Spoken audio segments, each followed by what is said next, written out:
All right, hello, my friends, and welcome to session number 79 of Unlikely Heroes. You know how it goes when we play D&D.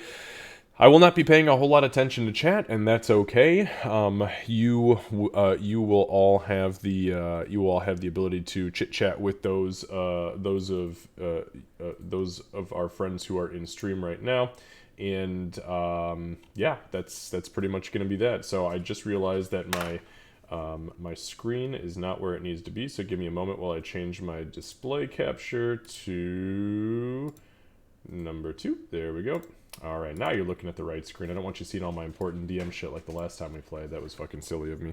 Anyways, I digress. So we're going to dive into it. We're going to do our quick XP recap with our story recap, and then we're going to go ahead and dive on in. We will see you guys in a bit.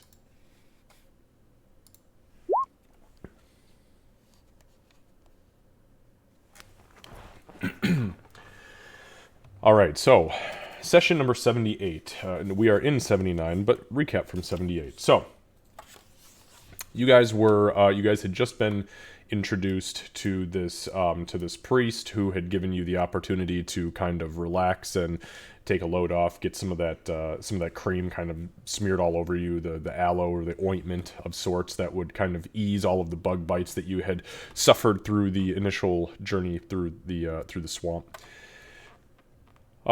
During that time, while the girls were applying their makeup, Gray was having a very awkward and very I don't even want to say it's awkward. It was definitely an uncomfortable and unwanted conversation with the priest because,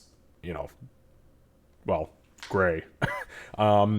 So the conversation finished with this guy really trying to, point him in the right direction. I mean, he might as well have just handed him his own holy symbol and been like, "Follow the light, my child, go."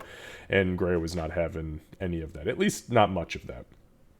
So, after that conversation happened, the gals came out, and the priest sat for a while and had a really actually intensely detailed conversation regarding what he had found out regarding Nulthraxion and the Sorrowsworn. At least what he assumed is what he had figured out through what he claimed was divination magic. A lot of that information he kind of repeated to you a few times and allowed you to make your own assumptions, as that's the beauty of divination magic. You receive visions and kind of have to put the pieces of the puzzle together yourself. So you guys received some information from him, and then he decided he was going to step outside and smoke his pipe. And this was right before Ree enticed him with potentially sharing some unicorn's wax. So then you all sat and had a conversation amongst yourselves, and not only did you make the decision, well, you began to make plans as to what your next steps were going to be, had a couple other brief conversations inside of said conversation, and then stepped outside to have a word with the priest. During that word with the priest, Ree did indeed smoke the unicorn wax with the priest who took the most effect from it, as Ree is pretty strong as far as fortitude is concerned and constitution, and that poor scraggly bastard, he did not succeed at resisting the full effects of the hallucination. So Ree and the priest sat there for a pretty long while, actually, tripping through this unicorn's wax and actually managing to hold a freaking conversation, which is pretty impressive.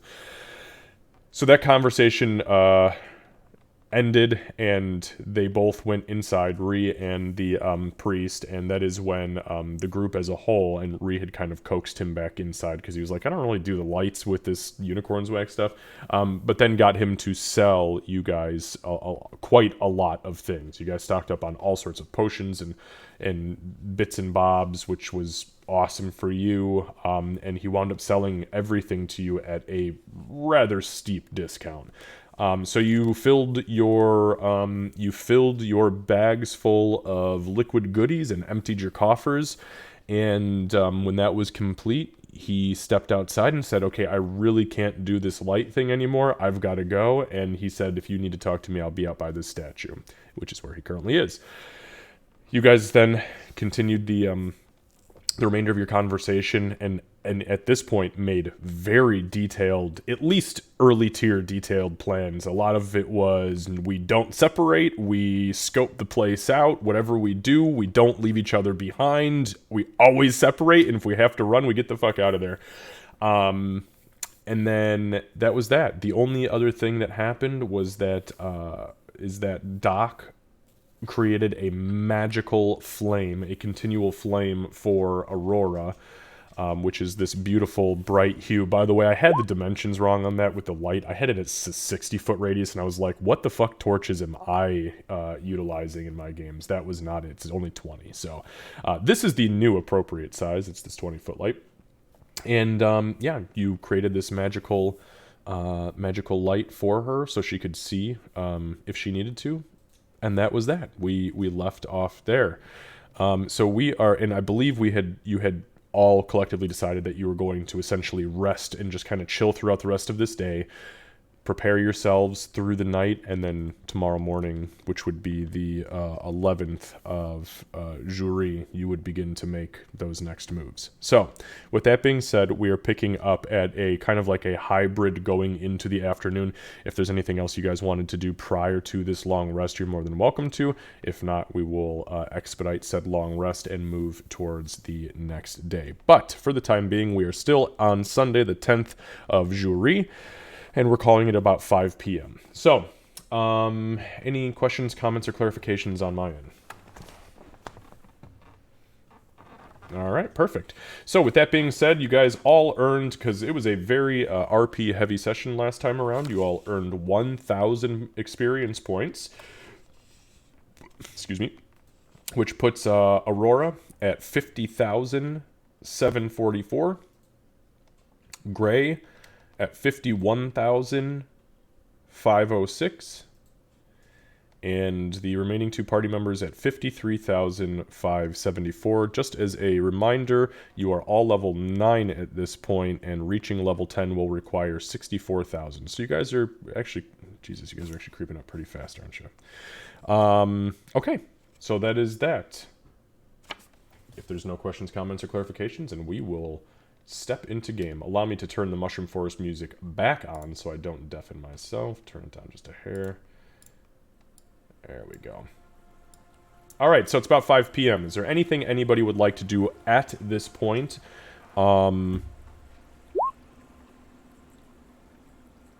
Sweet as fuck, boy. Or would we like to expedite the remainder of this, we'll call super long rest? At well-deserved long rest, because you guys fucking hoofed it for like 3 days from the circle of the land through a dirty-ass swamp and also having to deal with nasty giants. I think we would probably just want to just like enjoy her trip for a little bit, just, you know, kind of like staring at the fire or just kind of zoning out for the most part, but she doesn't really do anything much more than that. Okay, Rhea, as you're doing that, why don't you make a wisdom check for me? It's my strongest one.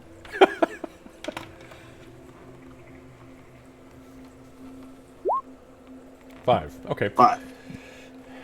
You lose yourself in the flames. Not just the candles that are above you, but this new continual flame that is burning, this magical essence that, and it being magical in itself and a flame and a hallucination, especially the type of hallucination. This is like a celestial hallucination or like a fey hallucination. It is like intense.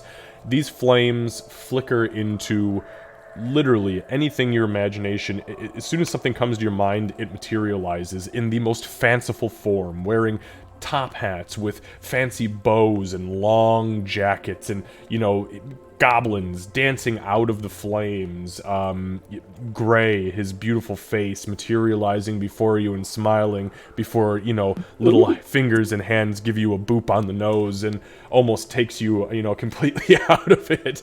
But you lose yourself for the remainder of your high, and it's very pleasant, and you come down very gently.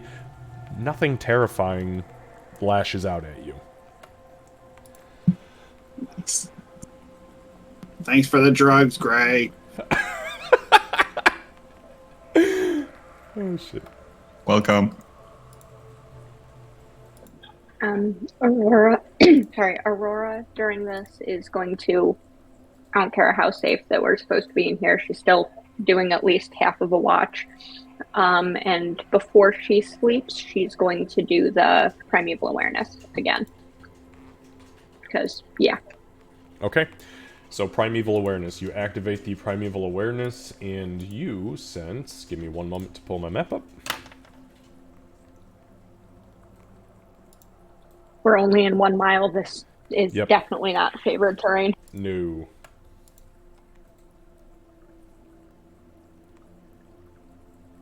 What? The only major swamp in this continent's not favorite terrain? Come on, Cat. I expected more. It might have been when she was tall. That's a fair point. That's a very fair point. Okay, so as you activate your primeval awareness, your senses kind of open to the world around you. You sense...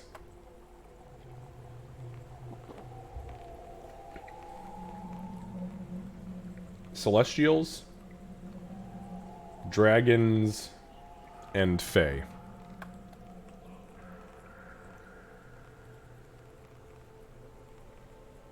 The celestial presence is new. Okay, that's interesting. Yep, and the dragon presence, there are multiple dragons you sense. One of them is definitely Death Dragon. Same presence you've been feeling. Thanks, I hate it. All right. Anybody else? Yeah. So, regards to this situation, Gray's gonna just, well, I guess, Aurora goes around pseudo watching, I guess. Gray's gonna close his eyes, kind of, I guess, speak into the dark, into his, I guess, darkness. That sounds really edgy, and I dislike it. That is very edgy. But he's gonna try and reach out to his teacher. Yep. And basically, to sum it up, because I don't want to go too long, he's just gonna ask, well, I guess for any help necessary, because this is a big task with a lot of wretched. And if he has any hints or help, or might know anything. Gray, make a charisma check, please. Just straight charisma? Yep, just a charisma check.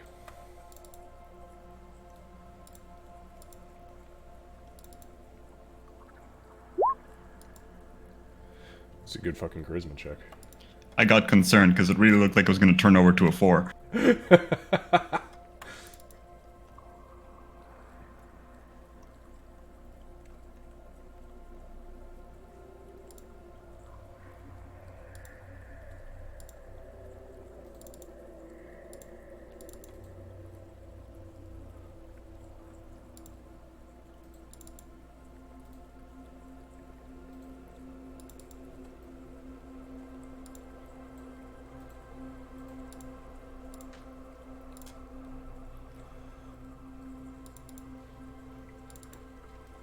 Alright.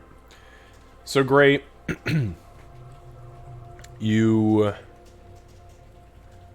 reach out into the shadows, as you've done many times now, and you find difficulty even trying to focus on a shadow long enough to request a material or spiritual presence from your mentor.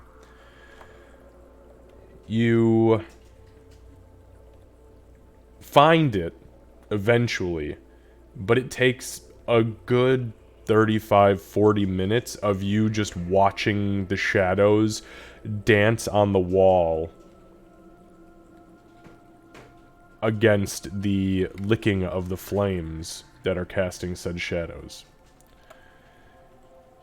When you do find him, you see the familiar shadow creep up the wall ever so slightly, about waist height from where you're sitting, and the familiar horns materialize up and out in the very semi-goat-like fashion. Something that you notice that is different from before. Mind you, you haven't talked to this entity in a while, but something's different about him. You see two large, extended, shadowy wings protrude from the tall, slender back of this entity before you finally hear,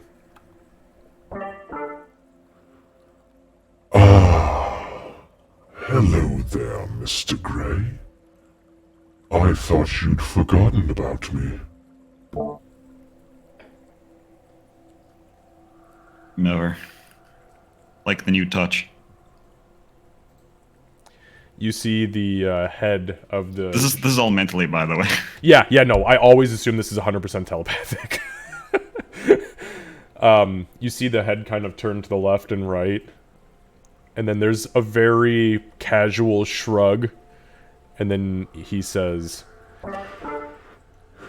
Yes, it's interesting the things we find, even when we are not looking for them, Mr. Gray. I like your addition, too. What is that above your skull? I think it's a halo? I am not sure, but I can't touch it. It just feels cold when my hand goes through it.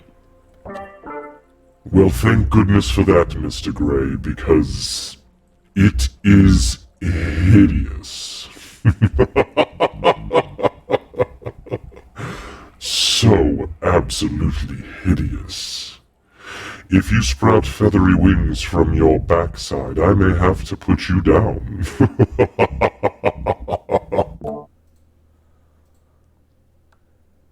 I don't think it'll get that far. Though the gray eyes are a new touch.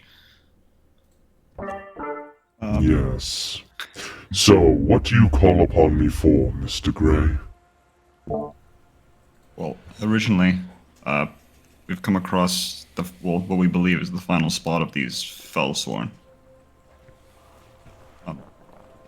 And if our numbers are correct, there's a lot of them here. I called for, I guess, any help or advice I can get.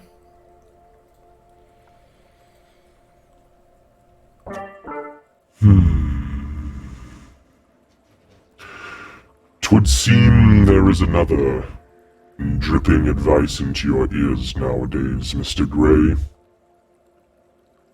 That of a priest. The one here in the swamp, yes? In fact, I believe he's dripping all sorts of thoughts into your minds about these sorrow sworn.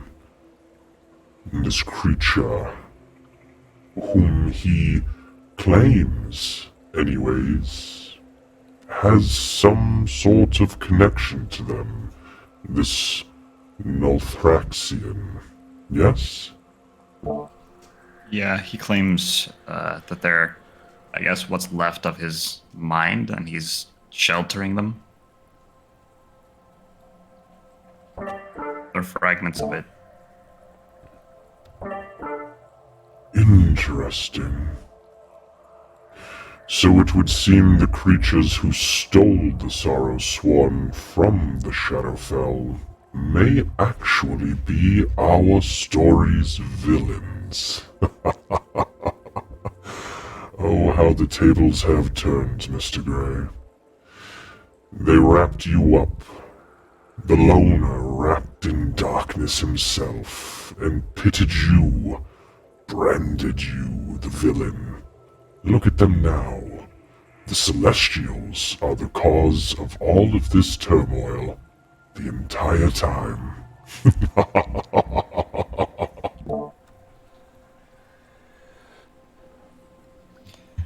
Grace just kind of shrug and go, "Well, it's to be expected. After all, I think they're normally the cause of a lot of problems."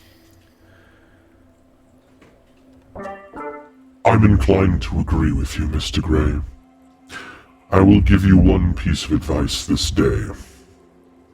Although I hate to admit it,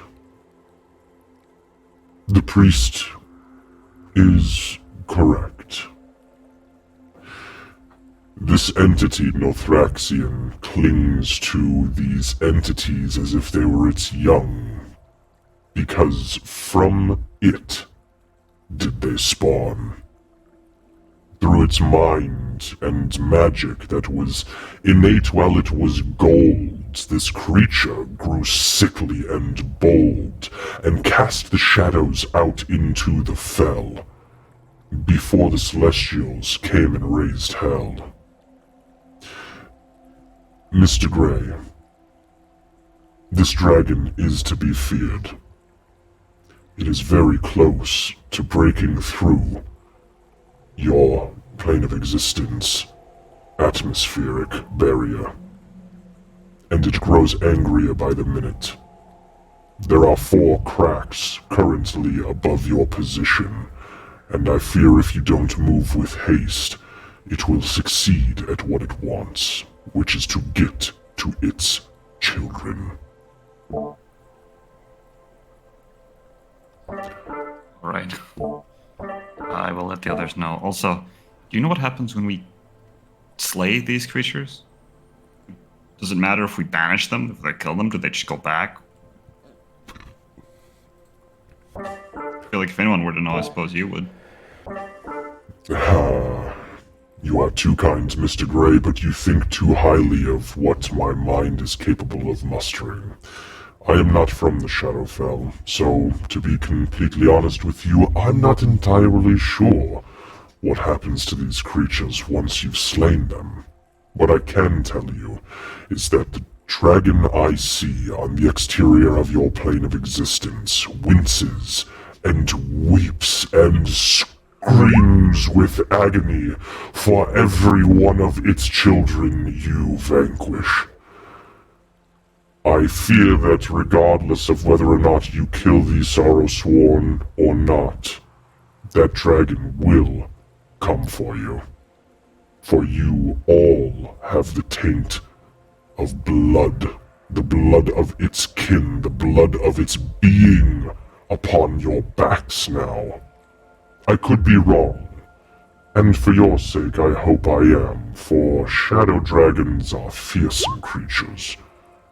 But I'd be prepared for the worst if I were you, Mr. Gray. Maybe say a couple of prayers tomorrow and the next day. Who would I pray to, you?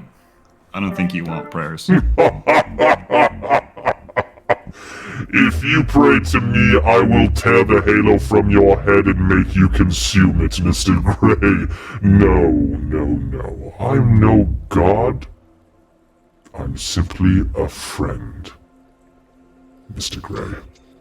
I'm here for you. I grant you no power, but we do help each other out now and then, so please, don't impart upon me the grandeur of the gods. I kid about prayer, by the way. I'm sure it's total bullshit. Look at your friend Doc, dead time and time again, and what do her prayers get her but a new body? Oh wait, the druids did that. You have a point, I never thought about that. On a side note, are you okay? It was difficult to, I guess, get in contact. Is that a thing with this place?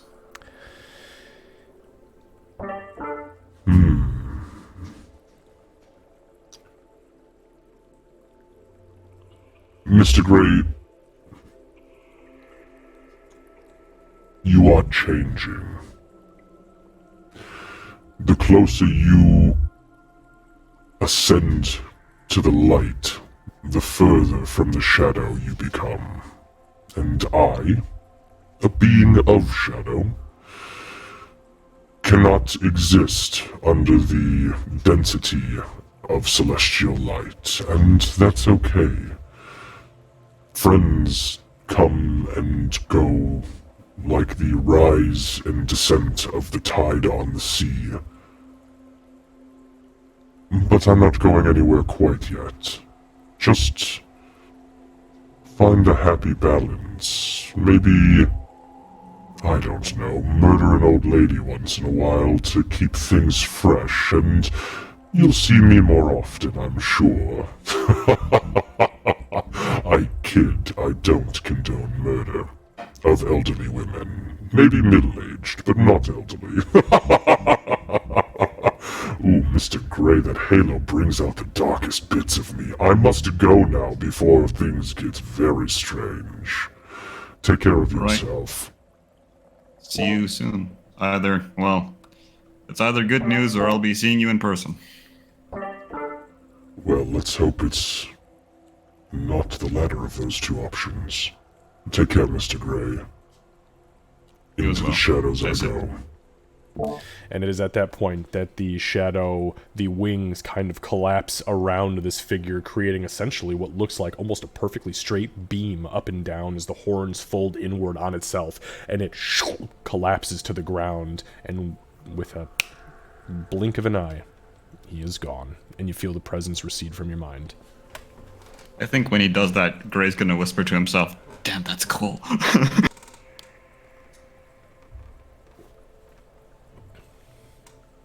Alright, so, anybody else doing anything throughout the rest of this afternoon into early evening? Probably not. I will say Doc would be keeping a very close eye on Aurora, considering she just disappeared off the back of a dragon last time.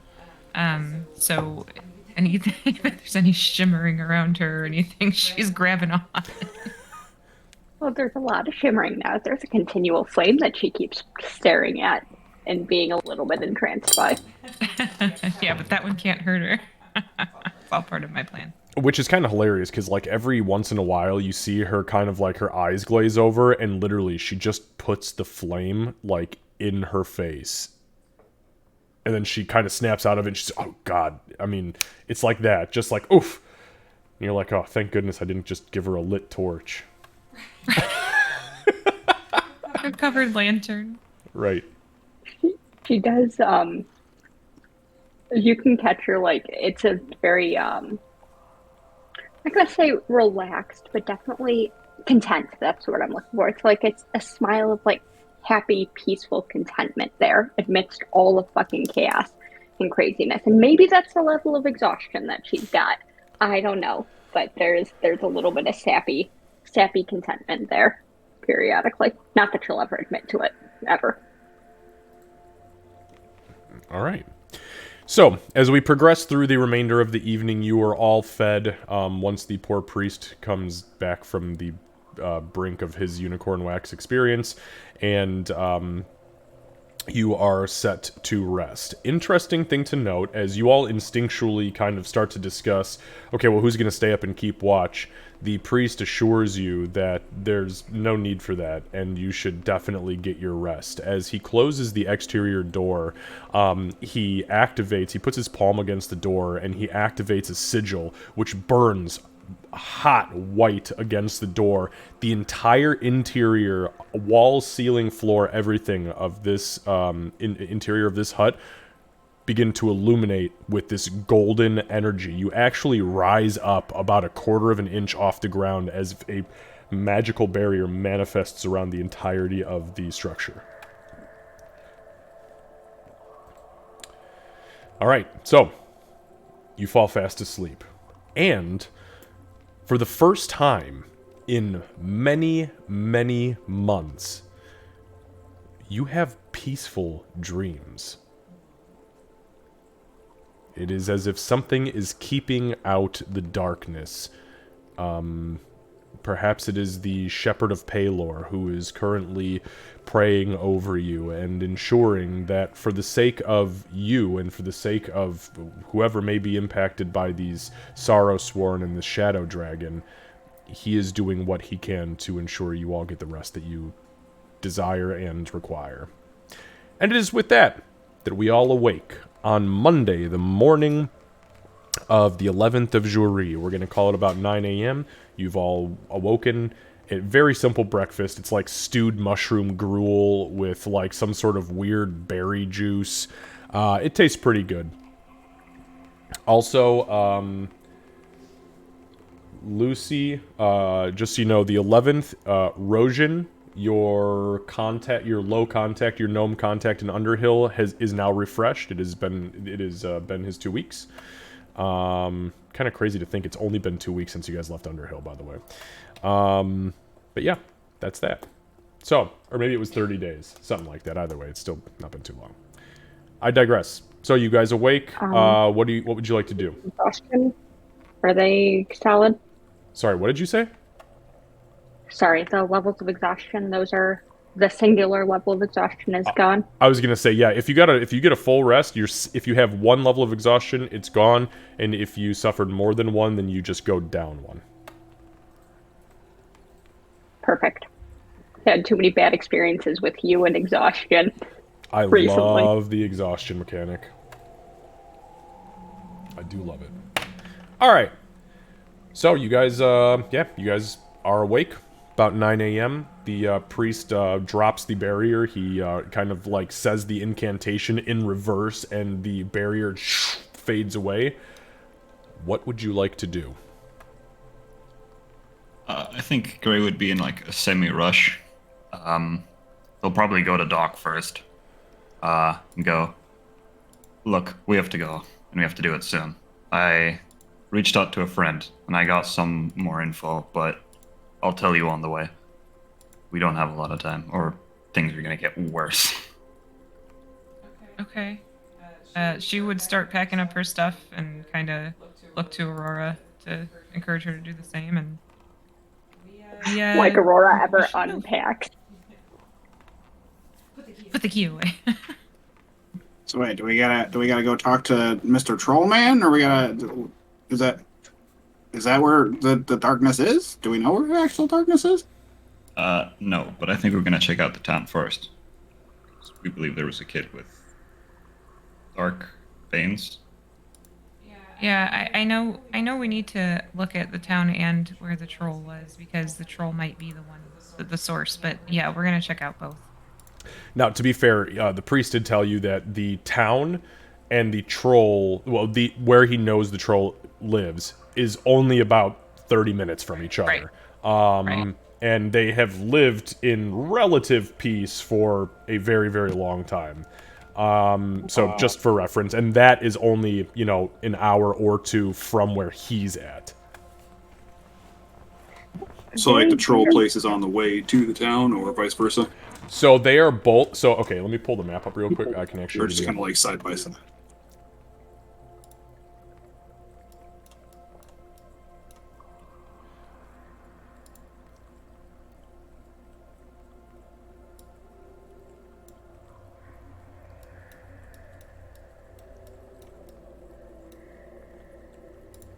All right, so.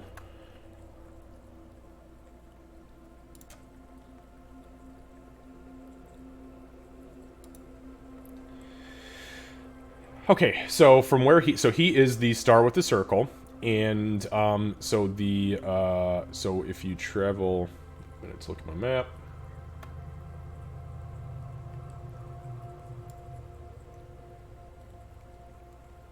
So the orange circle is the village. It's not really a town; it's a village, and I'll keep using village because that's a really big difference.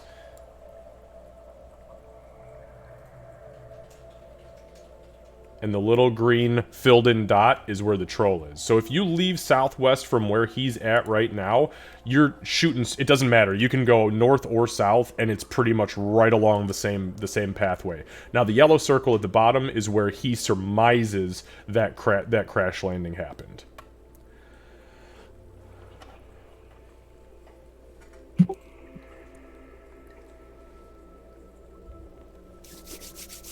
So I don't know what do you think, Grace? Do we need to go to the town first, or do we need to go straight south? Or what's your friend? Who's your friend, by the way? Do we know him? No, you don't know. But don't worry about that right now. What I do know is that we need to try and solve this fast. Nothraxian, and I'm going to say this, we should probably be skating south first. I'll fill in the rest later. Fill you in as we go down. Okay. I prefer going straight to the ship to see what's happening. Again, just so you know, because it is a couple hours travel, as far as going southwest anyways, if you guys are just leaving, we will assume you have left the priest's hut, you've bid your farewells, and you are in the process of traveling. Whoever is leading, just go ahead and give me a survival check.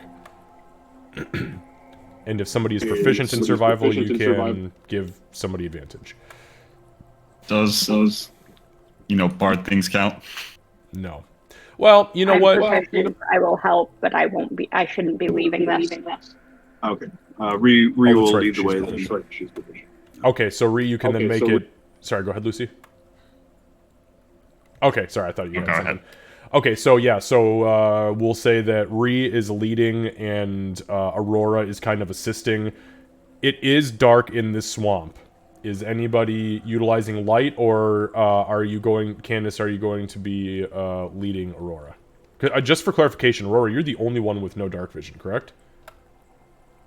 I am now, and I do have a question about my light source as well. Okay.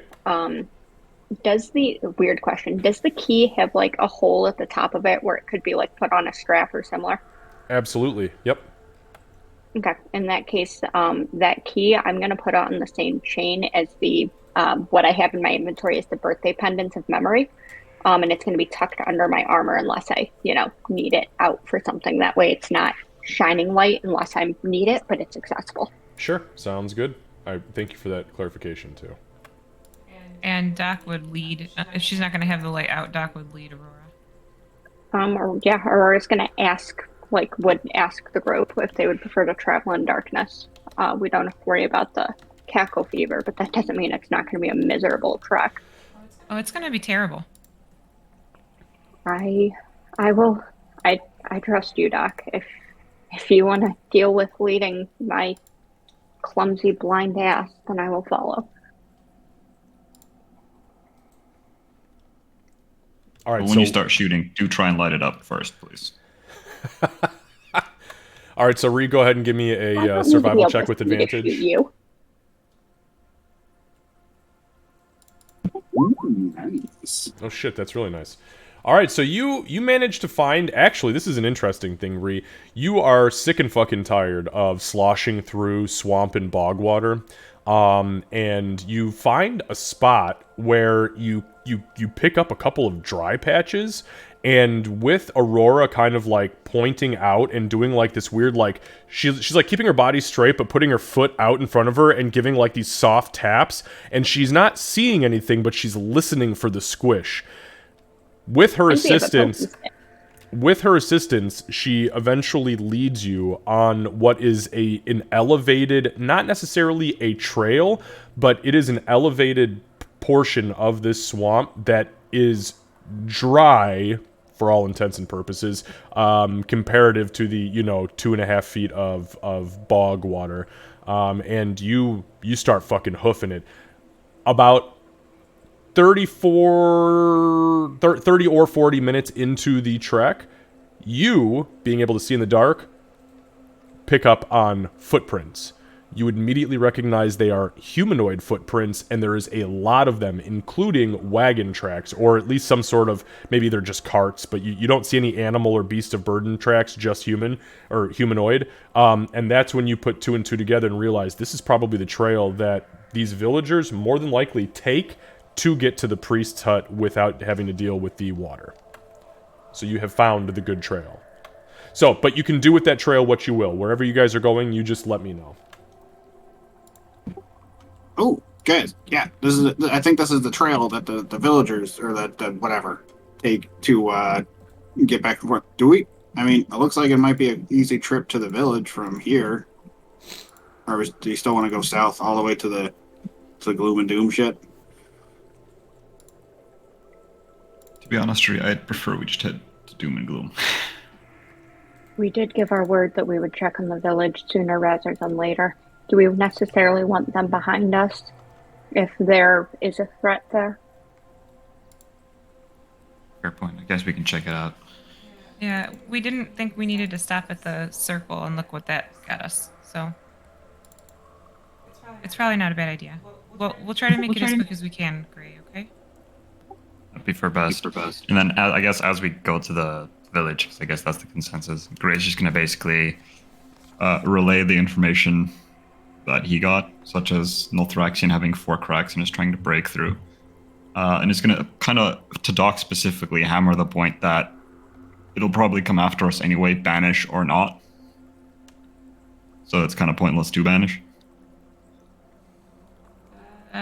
Okay, so... Okay. At least to him, if you have a different opinion. Well, if nothing else, it gets it away from us long enough for us to fight everything else that's usually with the damn thing. Fair enough, so I guess if you can target the bigger ones, try and go for those. Try to, yeah, but you're right. I mean, it does kind of change what we're doing. It's you got a lot of information from our friend.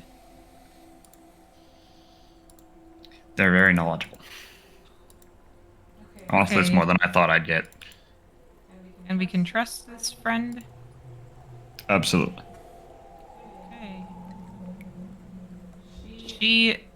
So we are currently on borrowed time. I believe the exact phrasing is.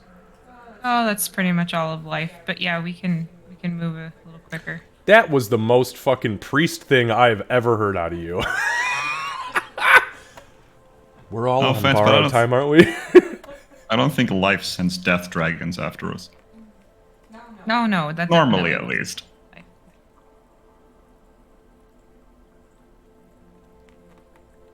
So yeah, we're gonna head that direction. I believe. Go ahead. Kevin, I really hope that those were D20s that were just handed to you that were found in like a junk drawer or something. No, they're little raspberries. Oh, that's even better.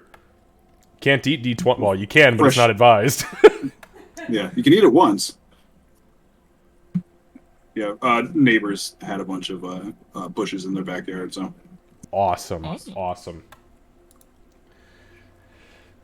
Okay, sorry. I got my hopes up. I do have a ton of just D20s laying around. That's I mean, yeah, right. Yeah.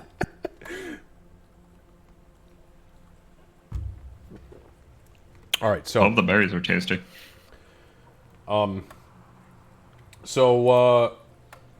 yeah, so what sorry, I didn't mean to interrupt the roleplay there. That was kind of it. Just Yeah.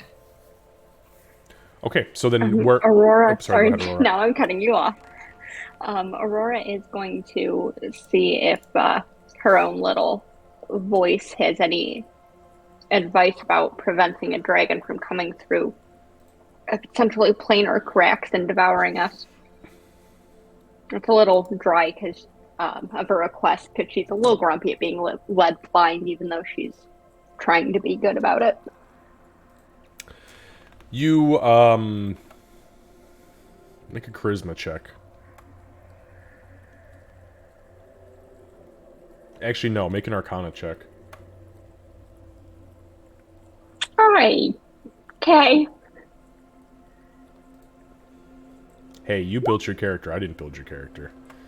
Okay, yeah. So you start to reach inward, and you're like, "Hey, can I maybe get some?" And you are immediately shut out. Like the flames just grow cold.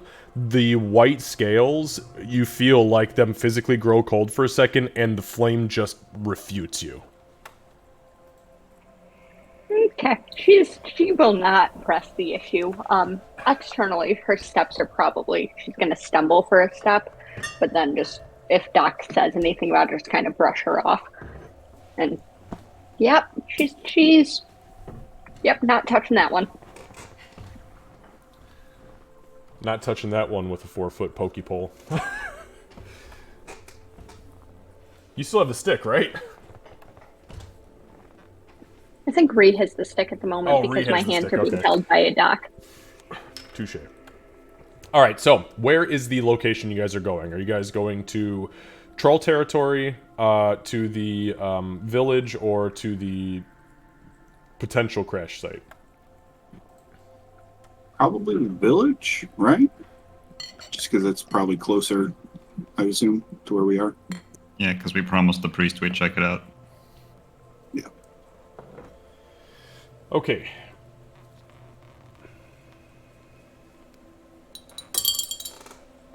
All right. So, you guys begin to travel from the priest to the actual village is about 12 miles.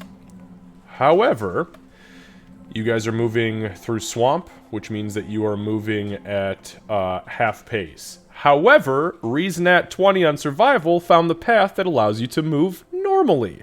So instead of it taking... Yeah, it's pretty awesome, actually. So instead of moving and it requiring, you know, almost a full day's travel, it's only going to take you guys about 4 hours to travel there. And that's really, quote-unquote, hoofing it. And actually, you're moving just a little bit slower than normal because you've got Blindy McBattenstein being towed along. So about 4 hours go by.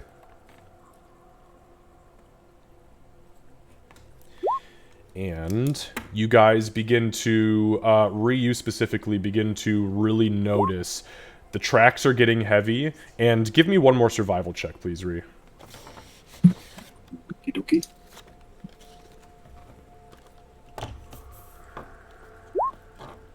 $22.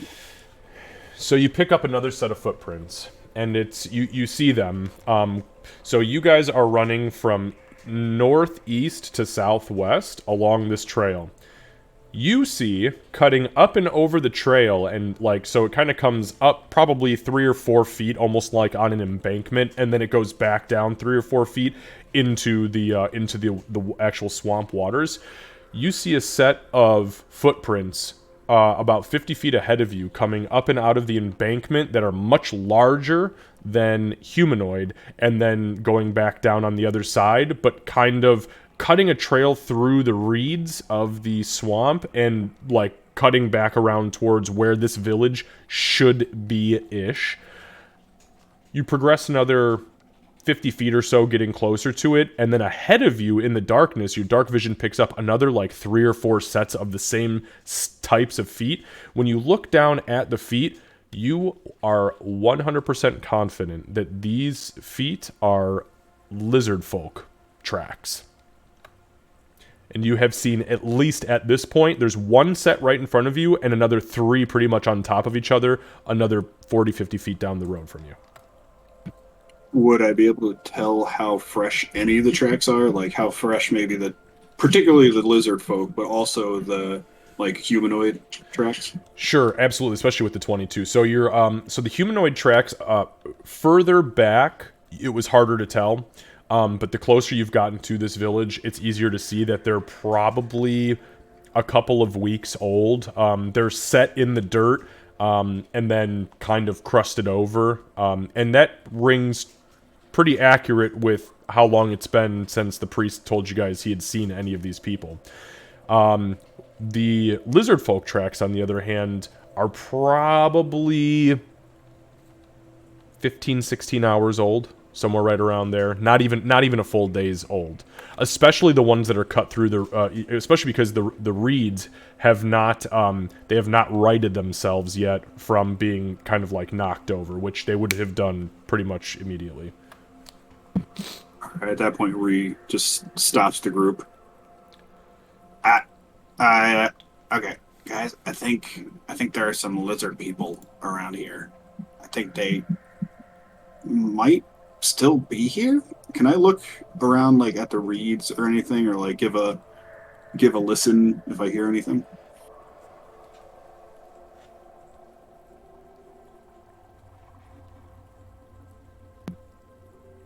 So I just do a little perception around the area? I'm sorry about that. I totally spaced. I was looking at my fucking notes because I thought I told you the wrong thing. I was like, God damn it, Kevin. Me, Kevin, not you, Kevin. Yeah, please give me a perception check. Okay. Am I allowed to assist? Because this is one of the few things I'm actually proficient in that other people use. You can't assist in a perception check because it's a. I mean, what are you gonna do? Open her ears wider? Personal. Yeah. However, what I can tell you is that because you do have such a ridiculously high perception, Lucy, as things are happening, when you are closer to things, you get free information based on that, and I've always done that for you. So, but you're nowhere near where you would be able to hear anything. So, okay. So, Ree, go ahead. Give me a perception check. 14.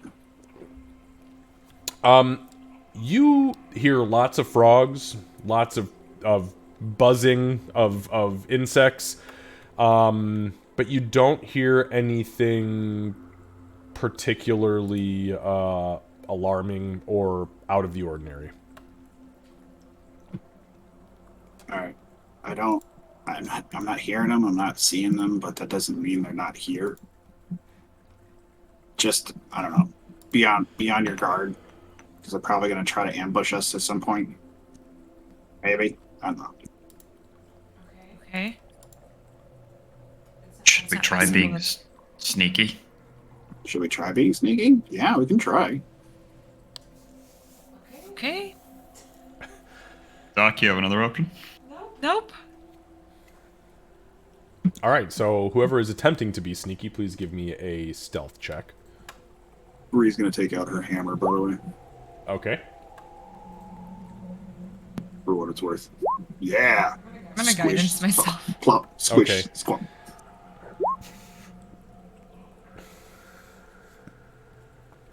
So Ree has a 6. Candace. Yeah, I'm sneaky Oh as my fuck. God. Yeah, let's do this. So we've got an 11, a 14, an 8, and a 6. All right, well, you all look. You put a group of baboons on the prairie, and you know what I mean. As you guys are those fucking Maybe gibbons? If we make really loud noise, it'll make us less conspicuous. Yeah. Quick, everybody, make You just cricket blend noises. in with all the flora and fauna. So you feel like you have done good. Great job, guys. Great job being sneaky. Fuck yeah. Is yelling for sneak. Okay, so where are you guys going at this point then? Are you going to continue to follow the path? Well, with that shitty stealth roll, yeah. Okay. Yeah, I think that's what's happening.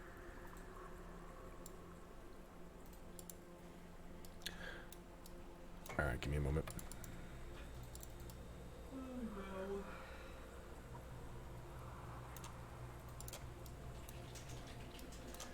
All right, so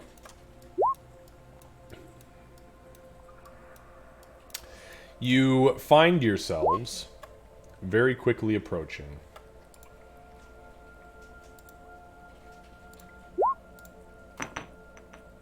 holy shit. Gray, as you begin to move forward, probably another, I'd say, quarter mile or so.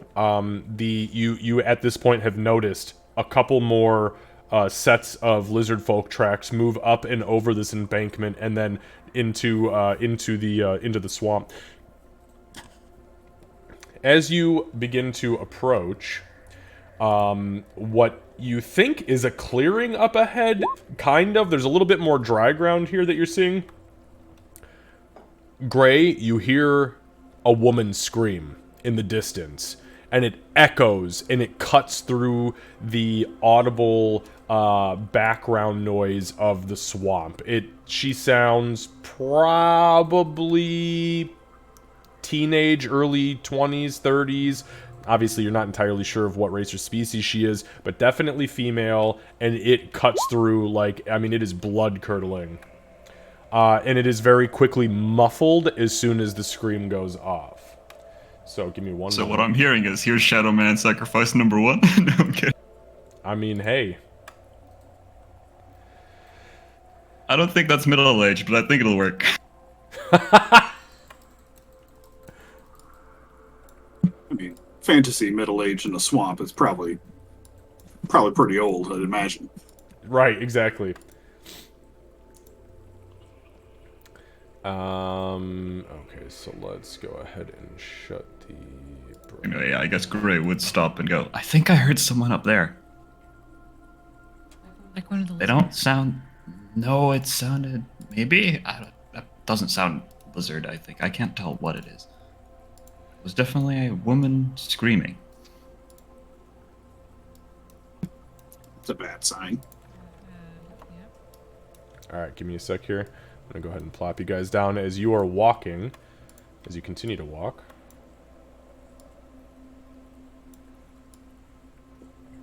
If we're going towards that, are we still trying to be sneaky about this? Or can I actually see? You see what you see as far as these maps are concerned. They are set up for dynamic lighting.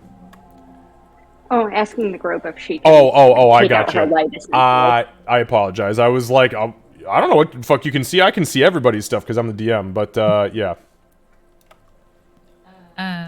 So as you so let me give you this description really quickly. So as you guys kind of like break through the busted up trees that kind of make up this really makeshift barrier leading into what you can see ahead of you as wooden structures. You see, for those of you who can see the ping on the map, you see a massive, I mean, it looks like a huge tree was cut down, sharpened, and affixed to the ground as a large pole. You see 4 people tied to this fucking pole. Just, they're bound to it, with their backs against it, 1 north, south, east, and west respectively. That is exactly what you see. And then you see some wooden structures around there. It does not appear that you have been noticed at this point by anybody, as you are just breaching the dead trees in front of you. What are you guys doing? We will relay the information back to those who can't see it. Aurora. I was about to say, anyone else see the compass of people? Yeah. What? Are they moving, Xavier? Make a perception check. Anybody who's looking. Oh boy, it's gonna be one Can of I those make nights. one with disadvantage to try and hear things? No, you're blind. You can't see shit. Or To hear it, you said, sorry. audible. So, Yeah. no, but that's not what you said. Everybody's doing vision checks. You said, can I make one with disadvantage to hear things? You don't need to make a perception check at disadvantage. You hear just fine. You can't see shit. So yeah, you can make a perception check for auditory. Okay, give me 1 sec.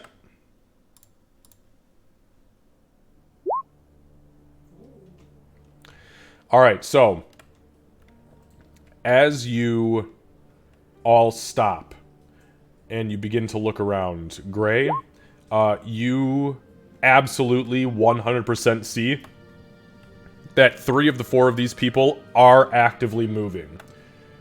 The one facing to the west is struggling with her hands behind her back. She looks feisty as shit, like she's trying to break free. The woman to the north, her head is slumped down and she is unmoving, and the other 2 appear to be moving, but they're just kind of like shifting and uncomfortable. The other 2 of you don't see shit. Aurora. Well, I think 3 of them are alive. One of them... Yeah, I'm probably gonna assume the worst. They seem pretty dead. So Aurora, you... Or at least they're not moving. You do hear, something in that general vicinity, talking in hushed whispers, loud hushed whispers though. You hear a female's voice say, Can you get your finger through that loop for me there? I think I can break myself free.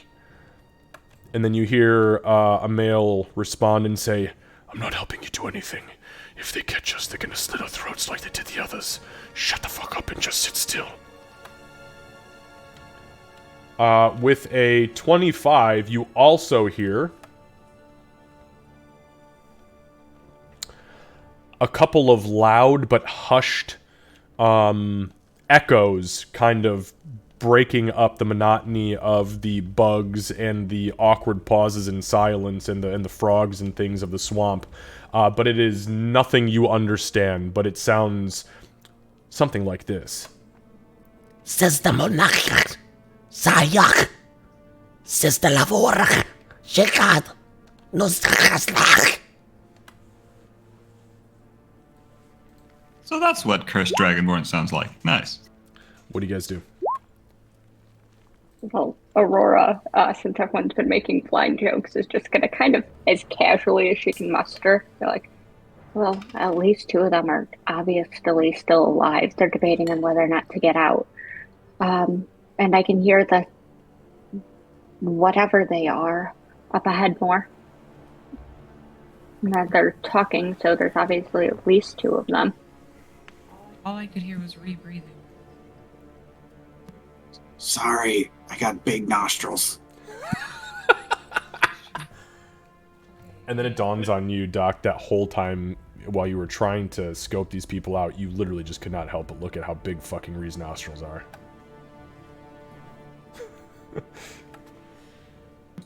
Lot of nose goblins crawl up in there, if you know what I mean. So they're trying to get out. If they, they're expecting their throats to be slit if they get caught. So do we want to help them? That's what we're supposed to do now, right? Yeah. Gray, you think we could just make it quick? Normally, I wouldn't care. Quite honestly, I think we should go for those voices instead. If we can take them by surprise, maybe we can help them after. This might be a trap. Why don't we split up then? That's terrible. Sounds like a horrible idea. That was the only thing we said we weren't gonna do. Literally, that's the one thing. That's what happened last time, remember? And then, like, everybody died. Yes. Well, we don't split up very far. Some of us help get them out. Okay, I need everybody to make stealth checks, please. Aurora with disadvantage.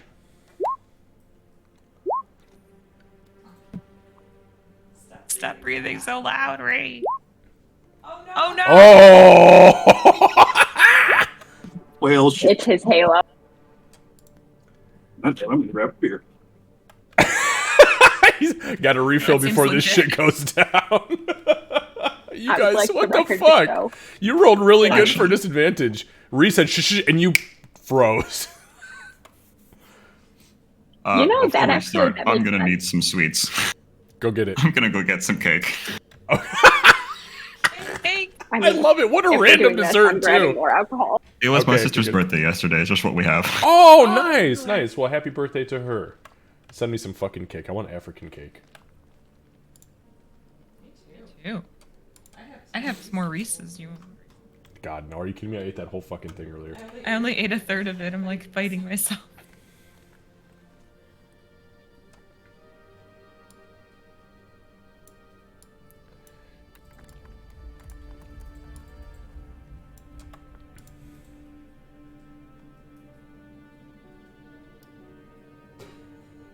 This is the first time this has ever happened in this campaign. What do you mean? Everybody leave like, oh shit, the shit's about to hit the fan. Yeah, we Go know what's prepare. about to happen. Actually, I'm gonna go pick up. Okay.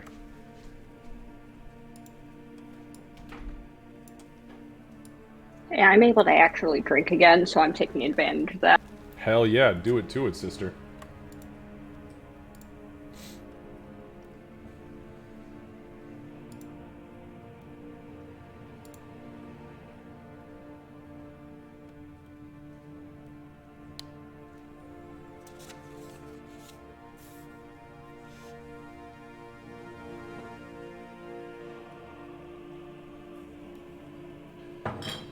All right. Well, everybody is prepping. So much for just scoping it out and scouting the area.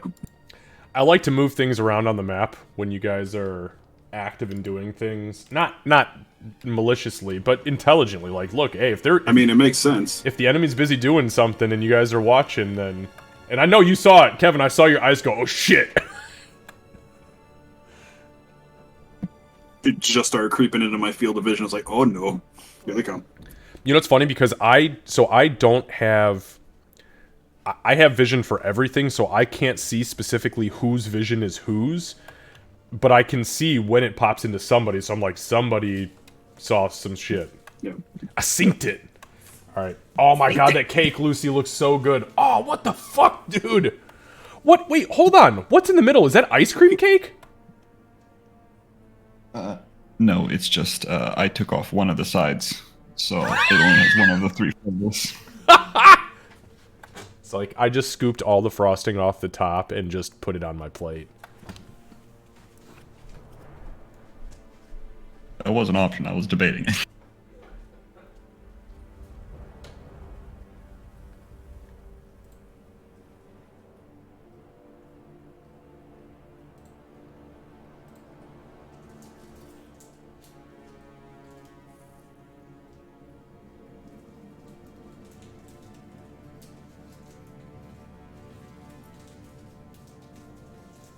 I would like the record to show that Lady is on the DM side, apparently, because I asked her if she wants to go watch me get killed horrifically by lizard folk, and she got very excited. I approve. Who's a good girl? Traitorous girl. Hey, that's fine by me. Alright, so, as Ree begins to... Aurora is the only one... Well, actually, that's not true. Doc actually did really fucking well.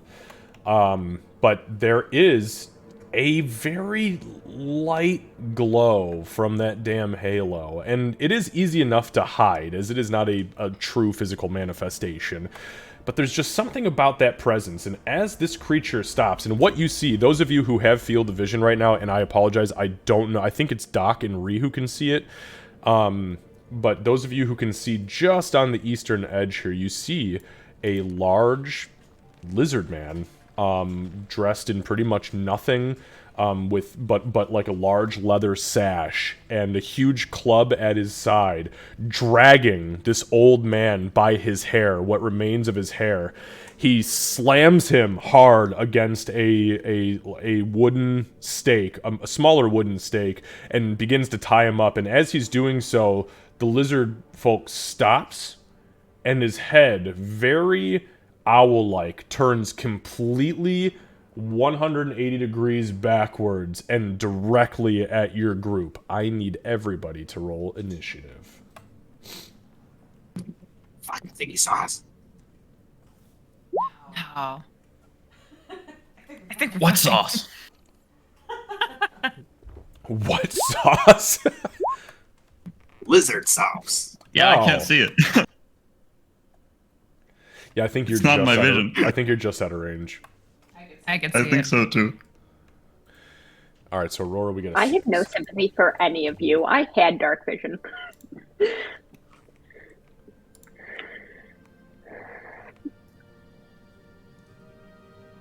That's a lot of angry green men All right, so or as women. I don't care.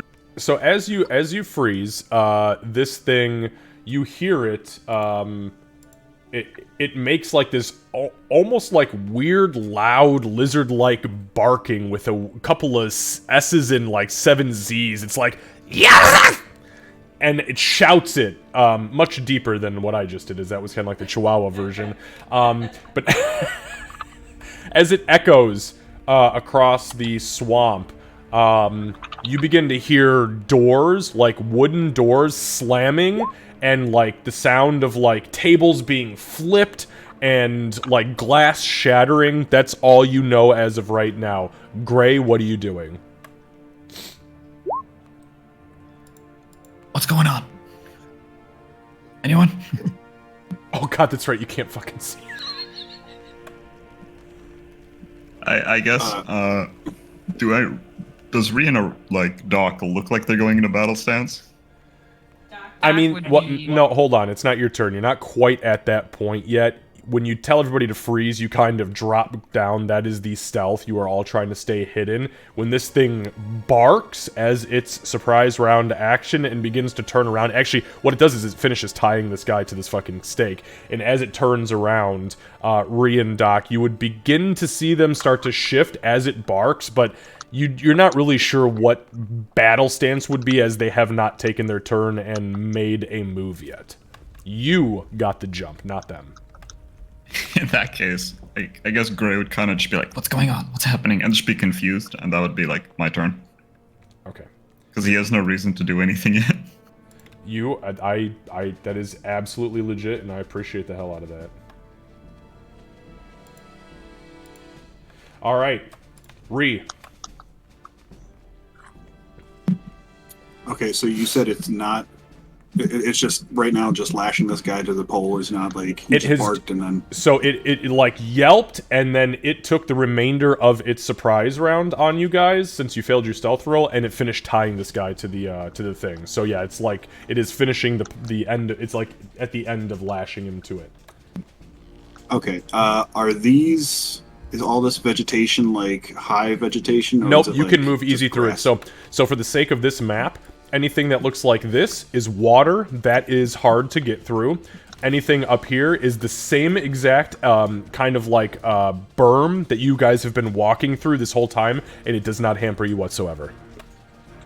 Right. Yeah, but I mean, would it look like I'd be able to hide in that? Oh god, no, it's way too low to the ground. Well, you could fucking try, but this thing looked right at you guys, so it has now turned back around, so it's not, they're not dire ferns, I will say that. Yeah, I was just imagining Ree trying to like dive into some kind of underbrush if she could. Now you could dive into the water. Is it like super murky? Like It dark? is, oh yes, like what you see, I mean, it is dark as shit. Even with your dark vision, which I believe is showing shades of gray, it's very, very murky swamp water.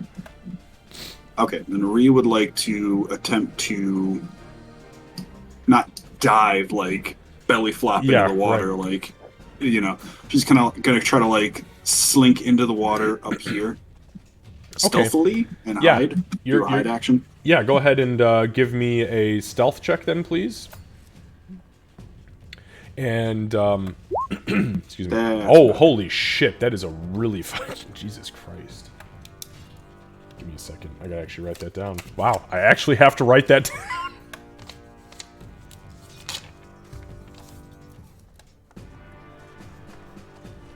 Like mostly she wants to like get like muddy and gross and just kind of like Arnold Schwarzenegger Predator herself like in the mud. Yeah, so you slink down into the swamp water, and you're very thankful you found the berm that you did to walk here, because as you start to step into it, it sinks all the way up to your crotch level in just murky, muddy shit. And as you kind of press yourself down, you immediately go into survival mode and predator mode, and you just begin to smear the mud all over your face and the grass, just add it to your head, and you do a damn good job of it. Very quickly, too, and very quietly. Yeah, that's going to be it for now. And then hopefully I'll be able to whack this guy in the kneecaps later. All right, Doc. So Doc is going to, I think maybe for the first time, I can't remember, but she's going to use Emboldening Bond, since we're all clamped up right now. And what that does, guys, is you can, once per turn, roll a d4 and add it to an attack roll, an ability check, or a saving throw. Once per turn. For how long? Is it just the next turn, or is this a time? Forever. I think it's until... So, as long as you're within 30 feet of me, it's for 10 minutes. Yeah, so for 10 minutes... Sorry, 30 feet of somebody in the bond. So it doesn't have to be me. It just has to be... You have to be within 30 feet of somebody else in the bond. Right. So if any of you can be within 30 feet... Away. It is a daisy chain. Yep. And give me 1 second, Candace. I'm going to actually add something to your character really quick. You said it was 30 feet? 30 feet, yep. Okay.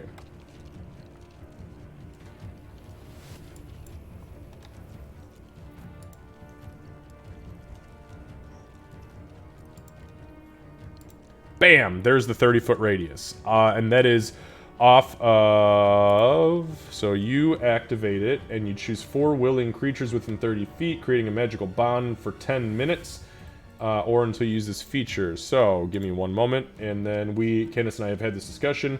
Once per turn, they have to be within 30 feet of each... Wait, hang on.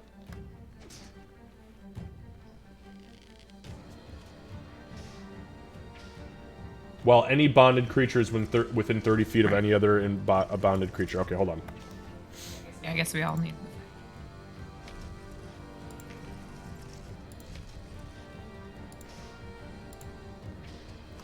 Is everybody a willing participant before I do this? That's a good question. No, fuck that. I don't want none of your shit. Yo, you know what? Absolutely not. We have had some weird fucking stuff before, okay? Like yesterday, for instance. Oh, that's just rude to bring up right now. You know what? Shun. Too soon. All right, there we go. So if anybody is within the circle of anybody else right now, I'm... Oh, shit. Can you guys not see that on your fucking screen? I see mine. Hang on. Oh, okay. Well, that's okay. I can see yours, and that's honestly all that matters. So if you need to know, just ask me. If not, it's just 30 feet of each other. Doc, with that being said, because it is within 30 minutes, I'm going to give you the...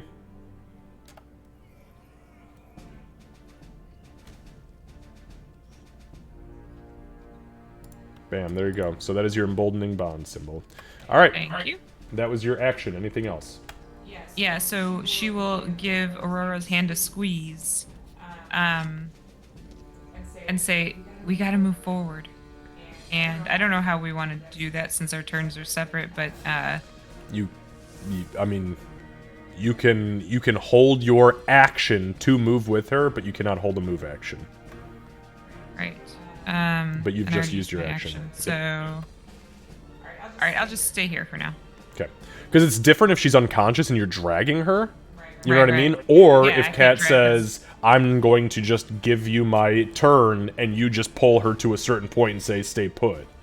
Right, That's the only other No, option. That's fine. She'll stay. She'll stay where she is because she's guiding Okay. her right now. All right, understood. So, with that being said, Doc grabs her holy symbol, and as she whispers a prayer, this tiny mote of blue energy zips to Ree, turns around almost like Yondu's arrow running through the enemy Ravager crowd, and zips through the rest of you, creating this ethereal chain, this daisy chain of energy between the four of you, and you feel yourselves strong, knowing that you are with each other. All right. Friendship. Friendship. Hey, that's gonna help us win. That's what it said. That's what it said. Can I cancel the subscription? No, sorry. I'm just gonna keep showing up here in box. Yeah. What You happens can if I cancel be- anytime you want, but it's always going to show up.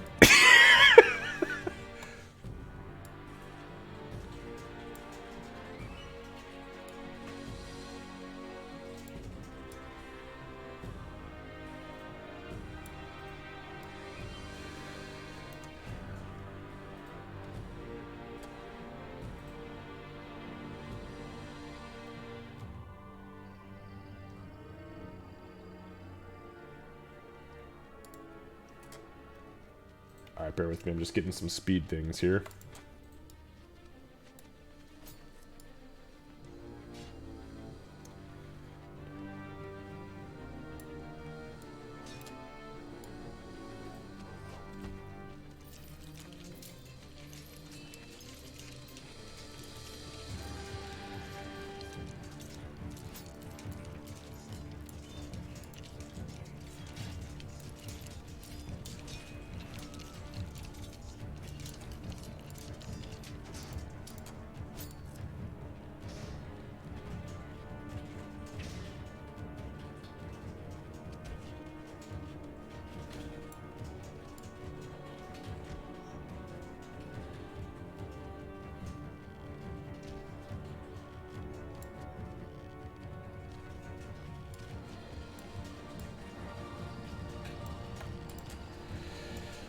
All right.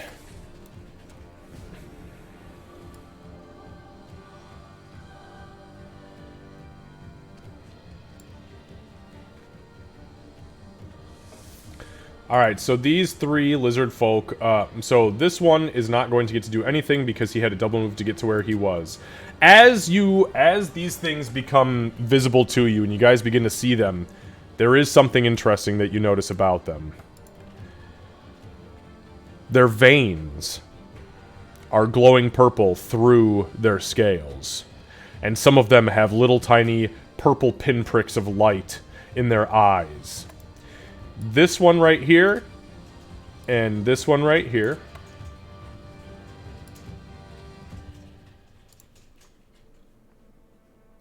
Holy shit, read that one rolled a 22 on its perception.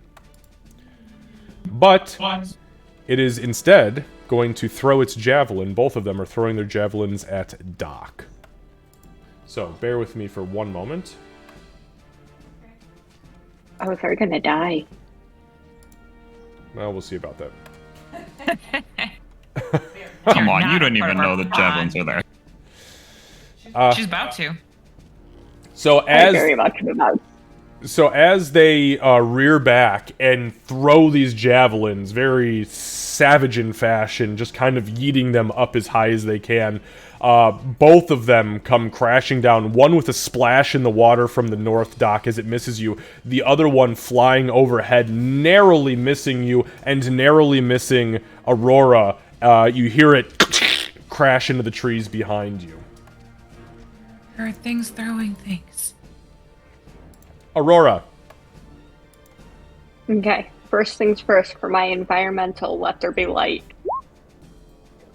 I want to take that necklace out so I can hopefully see what the hell's going on. Well, you'll see a little bit. Hold on one That sec. may help us too.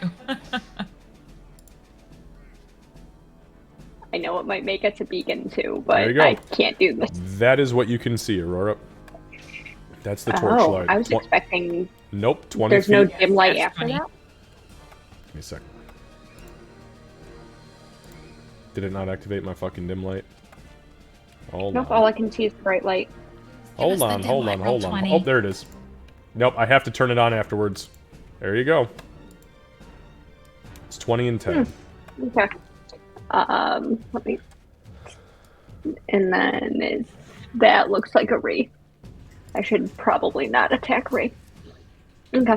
You cannot see Ree.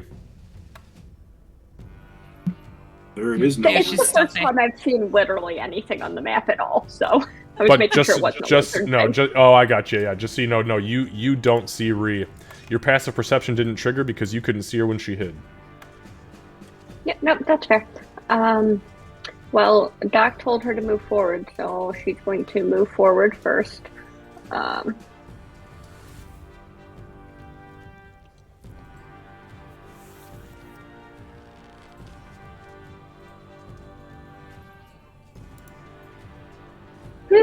I hate it.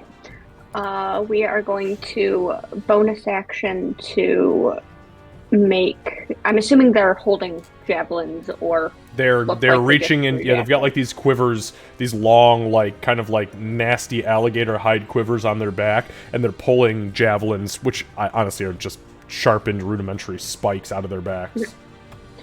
Actually, scratch the Slayer's prey. I'm just going to shoot them with Okay. my action. Okay. So I'm going to do one arrow towards this one directly in front of me first.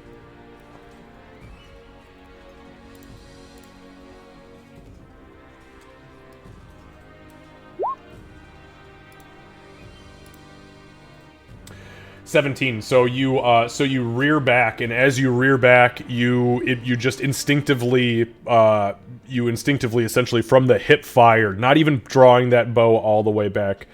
And as you launch the arrow forward, it strikes this thing in the chest.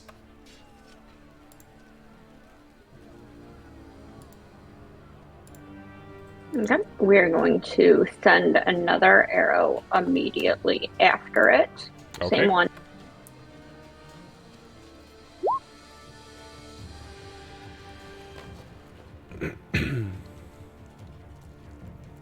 All right, 19. As you fire the arrow, you see shadows writhe up and around this creature as it desperately tries to manipulate the energy that is inside of its body to get out of the way. And with a...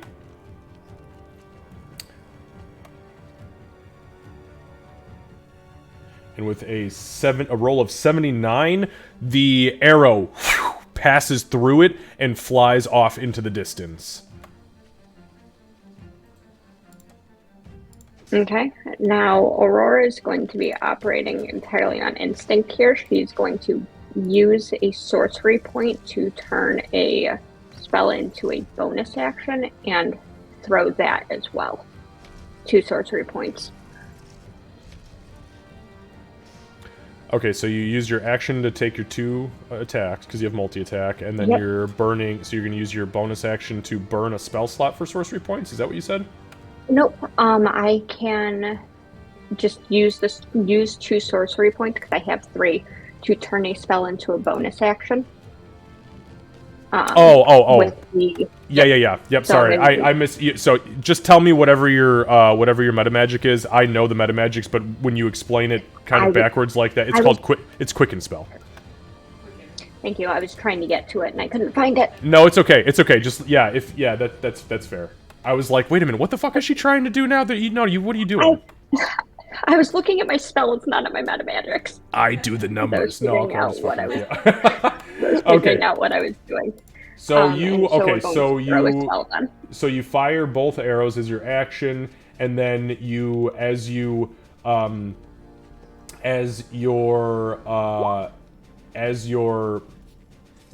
instinct kicks in and the draconic shit just starts to go. You mutter an incantation quickly. I mean, you guys hear her too. This is fast as fuck. And as she does so, she pulls the short bow to her left. Her right hand goes out. The sigils flash quickly. And what are you casting? We're gonna do a burning hands, Oh, fuck. Okay, which give me- isn't far enough. I don't think. Don't No, I think think I'm far enough for it. It's a 15 foot. Yeah, you I'm are. not gonna Yeah, catch them both. hang on. I got you. Hold on. I got all sorts of cool stuff for you, okay? Check this out.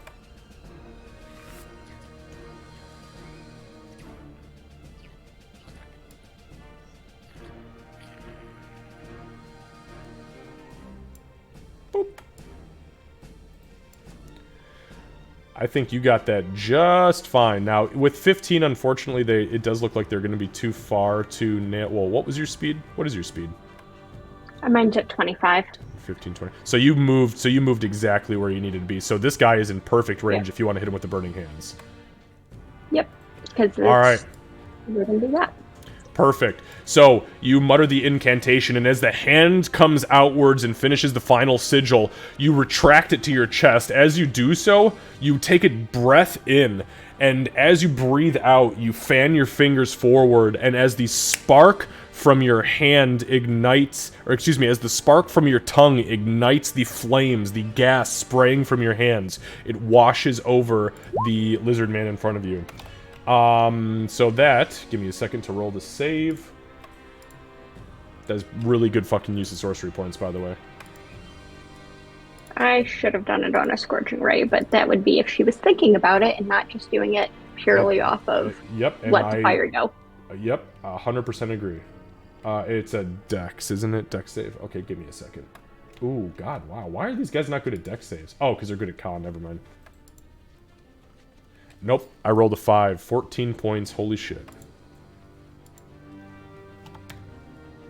So, as the flames die down, so you hear this loud crackling and this screeching.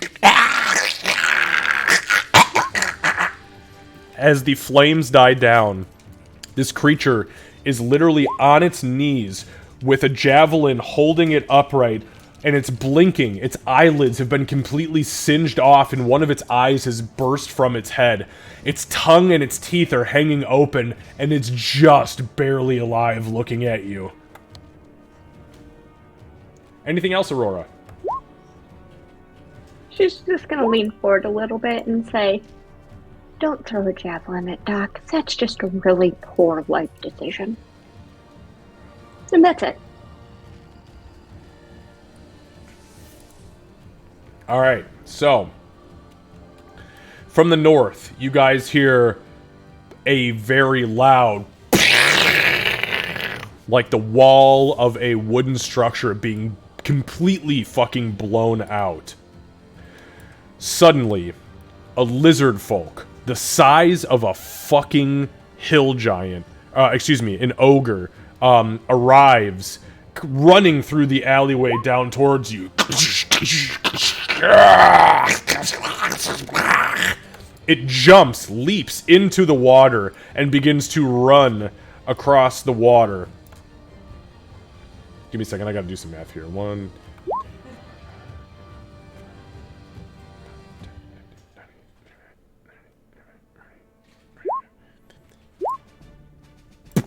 right there. And that's where it plants itself. When it goes past me, could I take an opportunity attack? You stealthed yourself. That was your action. Hiding yourself? Reaction? You when you hold your action, you are holding an attack action, but you used your action to hide yourself. Well, yeah, but this is an attack of opportunity. Oh, I see what you're saying. Yes. Yeah. I'm sorry. I thought you were trying to trigger a held action. Yeah, no, you can absolutely. But now this will pull you out of stealth. But yes, you can absolutely 100% take an attack of opportunity. I feel like it's okay to pull myself out of stealth with this big motherfucker. I agree. This is the biggest fucking lizard man. Stepped on. You did. It was very close. I actually rolled percentile dice to see which route it took. Yeah. Okay, so yes, I'm going to take a attack of opportunity. Where is it? Yeah, never mind. D4. Forget I did anything. Oh, D4. I don't think it's gonna matter. You do have a D4. Once per turn, the turn's almost over. That is true. Hey, 14. Oh, you just barely missed. Just fucking barely. By like you smacked this thing in the heel, and if you just had a little bit more force, you would have punched right through those scales. Damn.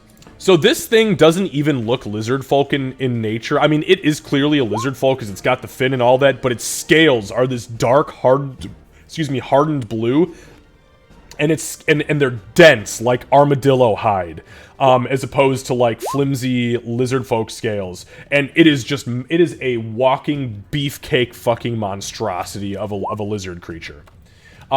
It did, however, have to dash to get here,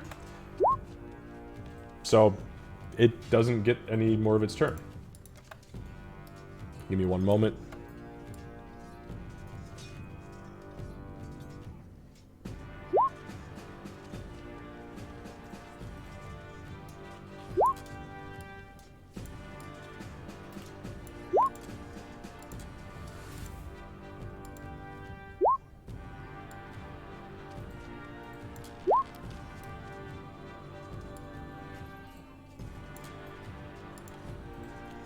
All right. So,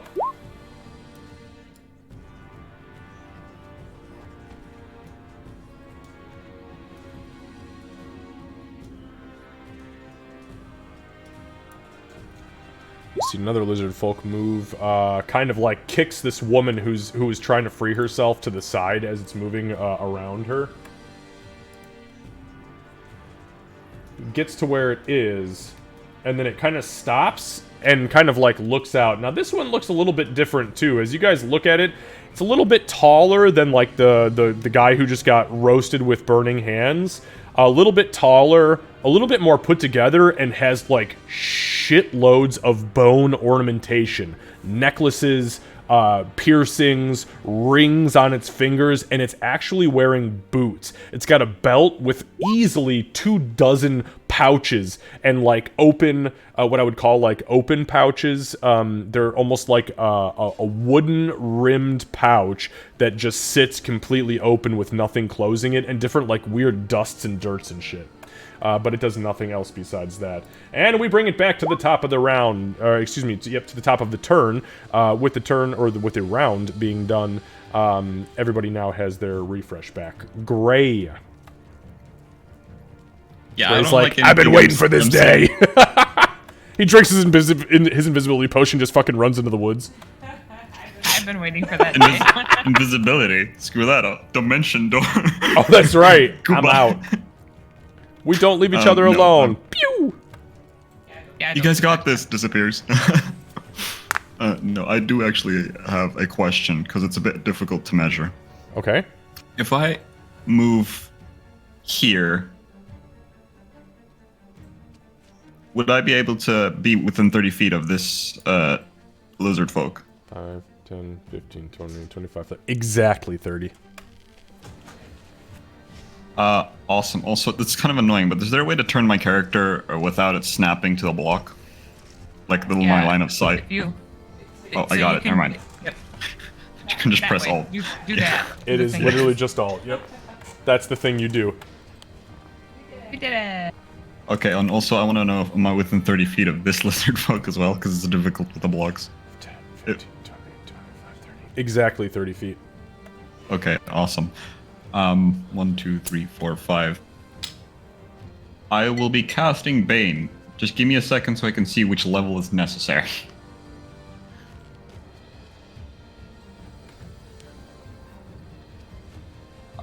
I will be casting it at 3rd level. All of them have to make a charisma saving throw. The big one, the 4 little ones, and the medium one.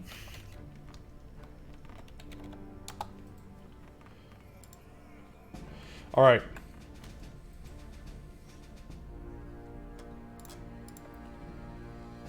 So as you begin to slap the drum and call upon the dark tendrils to bane these creatures, the larger of the standard-sized lizard folks, its eyes glare at you almost menacingly, and you see this flash of red energy come over its eyes, and it points at you and calls something out, Takalimach!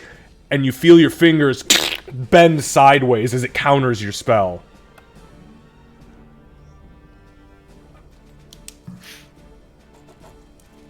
Okay, well, that one definitely knows spells. And it's not good. Which one? The medium one. Move forward and you'll see it. I don't think I have any bonus actions. Inspire. You can inspire. Yeah, you always got I do have a big bonus action, actually, you're right. Like the only good bonus action in all of 5th edition. Sorry, I'm in Gartok's brain. No, it's okay. Get the fuck out of there. I mean, yes, that I can use as a move action. Well, seeing that Reed just popped up, and I will look at Ree and go, Come on, Ree, swing harder. Take that big motherfucker down. Bardic Inspiration. You do feel inspired. Kat, make sure that you're marking off your spells and your sorcery points. On a side note, just making sure about my save DC, move it up to 16 at level 9. Not that it matters, because you got dispelled it, but I'm just making sure you're up to date. You said it was 16? Yes. You know what? I don't even have that as a thing. I always ask you guys, I think, separately. It's not on any of my notes, so. Okay. Alright, so that happens. I will then, because it was half my movement, run back to behind Doc, leaving her as the target. I accept that. Alright, Ree. Okay, Ree feels really upset that she missed her opportunity to really trip this bad boy, so she's going to slosh up next to him, rage, and attempt to whack this thing in the kneecaps 2 times. Alright. And as Ree begins to scream and swing, the dire rat fur begins to grow thick around her already hairy armpits and around her chin, and her teeth extend. Ooh. What's the inspiration roll? Is it D8? And you get a D4 too. Oh, I do still get a D4. Well, but okay, hold on though. That's only once per turn, so and then the bardic inspiration is just a one shot. Lucy, what is your inspiration die now? It is a D8. D8. Okay, so D8. Okay, so D8 is the D4. Okay. So that's 15 total. Okay, so the 15 hits. 15 hits. Okay. Okay. All right, so that's gonna be 9 owies to him. All right. Give me just one second. I don't think he is resistant to anything. Okay. No. All right, so you smack him. As you swing at him, the maul hits, and you see, you hear an audible crunch as its left leg leans in, and its knees bash off of each other, and it screeches and looks down at you. Okay. Second attack. Here it comes. So I had to read something real quick. Okay. I don't think any. Well, I'm going to roll a d8 Okay. for that one. Didn't help. All right, 11. So yeah, as you swing at it again, the scales again, it's like armadillo hide. They just bounce off of the leg plates. But as the inspiration procs, you do hear Gray's voice in your mind say, that's all right. You'll get it next time." Oh, thanks, Greg. Okay. I guess that's it. All right. That wasn't great. Doc. Okay, so Doc is going to. Yeah, so she's still there, but also able to heal people. And she's going to cast. Man, I feel somewhat useless, but she's gonna cast Beacon of Hope. Okay, hold on one sec. That's concentration, correct? It is indeed, yes. Okay, concentration. And what's the range on it? 30 feet, so everybody gets it. But does it move with you? Or is it just a burst? It's just, I choose them right now. And Done. It's, Okay, yep, no yeah. problem. I just wanted to make sure that I wasn't putting on a All four of us. So, just so you guys know what that does, you have advantage on wisdom saving throws and death saving throws, and you regain the maximum number of hit points possible from any healing. So, if you use a potion, max. If I heal, max. So on and so forth. I'm a cleric today. Hey, I figured out the 30-foot thing, by the way. I can turn on all of your guys' auras for Oh, I see Candace's daisy chain. There's the daisy chain for everybody. That that's gets beautiful. real intense. Yeah. I know. Yay, magic. Alright, so, Alright, so Candace, so Doc casts Beacon of Hope. So as you mutter your incantation and the nugget glows bright on your chest, there is this wave of energy that washes down from the heavens over you, almost like a moonbeam blasting a bunch of unsuspecting druids. And as it washes over you, suddenly everybody feels wonderful, like hope has been instilled, like, don't worry. Yes, we have experienced a counterspell.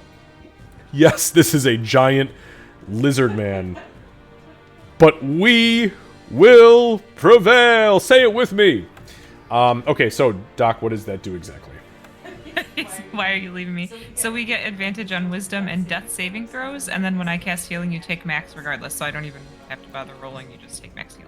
Yep. Or if you drink a potion, or... Any healing you receive, you do not roll for it, you always take the absolute max that healing can be given. Yeah, when you ran back, Anything else, when Doc? Lucy ran back, I was like, no. No, she's just gonna have her shield up and ready in case this giant mofo decides that she's the enemy instead of Bree. Okay.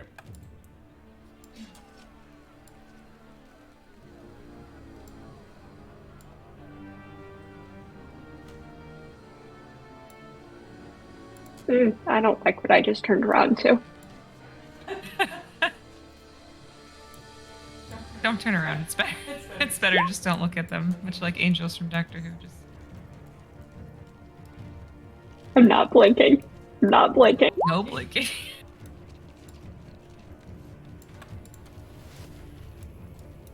Alright, so... The lizard If folks... I get hit, by the way, I'm using shield. The lizard folks begin to move. As the one that you have burned horribly drops its javelin, looking at you now as you go to draw an arrow for the bow, it pulls its club out, pulls its shield out, and it runs at you, teeth gnashing, what teeth are left in its mouth at this point. And it is going to attempt to attack you. Okay, so you do have all of your hit points.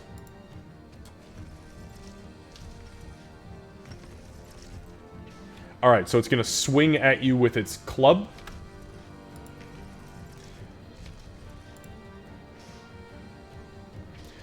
As it swings at you, Aurora, you instinctively throw your arm up, your bow arm, and your scales innately cause the blow to bounce off harmlessly. As that happens, it lunges at you with its shield, and as you look down, you realize the shield has sharpened bones sticking out of it. And as it swings at you, your eyes look to the right, and as you dodge back instinctively, the shield sweeps over your head. The second lizard folk approaches you and swings at you with its heavy club. Again, the bow arm goes up and you take another blow to the elbow, but your draconic scales, those that are still under the skin and trying to break through, poof, bounce the club off. It then lunges at you and snaps at you with its mouth. And as you swing the bow around, bowstring pointed towards you and bow bend towards it, you snap it into its teeth as it bites down harmlessly on the bow, nothing taking effect on you. Gray. Hello, my little weakling. Oh no. Yay, somebody I can hit. No, it's not true. Sometimes I get Harden. lucky. Yeah, use No, Harden. you- Use Harden. What the fuck, Candace? He's Metapod. Oh God. See, Gray's wish like, I had I've been Metapod aroused CC. this whole time. Leave me alone.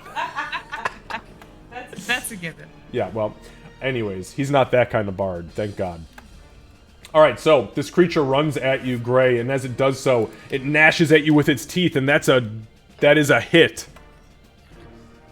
Which, by the way, is a dirty 20, just so we know. And that is for 8 points of piercing damage. So it bites you, grabs you around the chest and left shoulder. As it bites, it thrashes, and then it instinctively goes to shoulder you with its spiked shield, and it lets go a little bit too soon, and you stumble backwards as the shield kind of flies overhead. Aurora.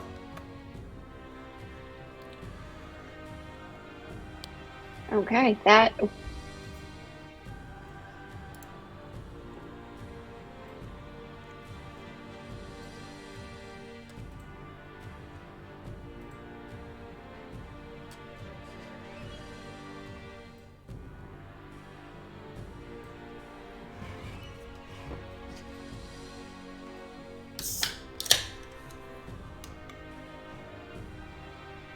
We can't hear you. Aurora, what are you doing? She was talking though. Oh, was she? I was like, yeah, okay.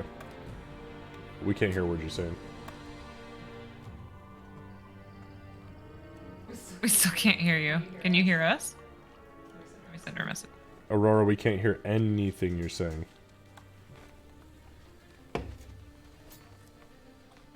Now she knows.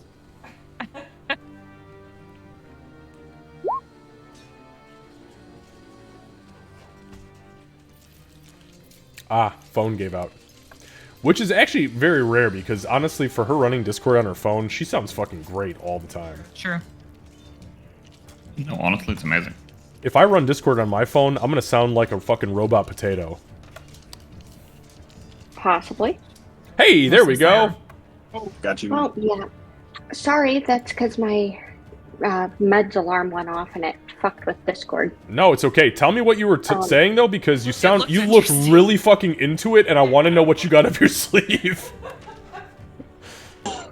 Damn it. Okay. So I made a comment about them being in prime murdering position now. They are, Said that yeah. I was going to drop my short bow, pull out my short sword and ornate ceremonial dagger. Okay. Because I'm not bothering to put the bow away. Just grabbing these stabby weapons. I asked Oh if wait, the hold ones on. this out. Hold on. I need to take a look. Give me a second. I need to look in your inventory. Yep. Okay, that ceremonial dagger you picked up, that was the one from the Sunless Citadel, yes? I think Doc gave that to her. You don't even need to answer. I've already confirmed it. Okay, nope. Okay, so, Aurora, as you drop the bow, you just let it hit the fucking ground. You pull the short sword out. You whip the ceremonial dagger out. As you pull it out into your fighting position, the blade of the ceremonial dagger ignites in flame. Oh, you're welcome. Okay. Okay. Hell yeah. Okay, this is even better than what I was very into describing before. Oh no, still describe. It just does that on top of whatever you're doing. Okay, the one to the south is the one that's really hurt, right? Yes. Oh yeah, he's not looking good. Okay. Well, we are going to attempt to just murder him with the normal short sword, because he's Okay. already gotten the fire to the face. So. D&D Beyond is being slow. That's okay. We'll wait. Hey, Candace got it. Yeah, the puzzle. It's a jigsaw puzzle. It but is it's always a always puzzle. right. All right, so Aurora, you lash out at this thing with the short sword, and as you do so, you cut it across the chest, and it's like cutting a roast chicken that's been burnt for a little too long. And I know you're vegetarian, and I apologize about that because it's probably pretty gruesome. But as you slice across its chest, I miss me a good steak. the flesh literally just sloshes off of it, and it collapses. I would not want to consume that, no, but still, cool. We are going to attempt to murder the second one, so Gartok. extra attack with the short sword, and then the 2-weapon fighting with the ceremonial dagger. Yep.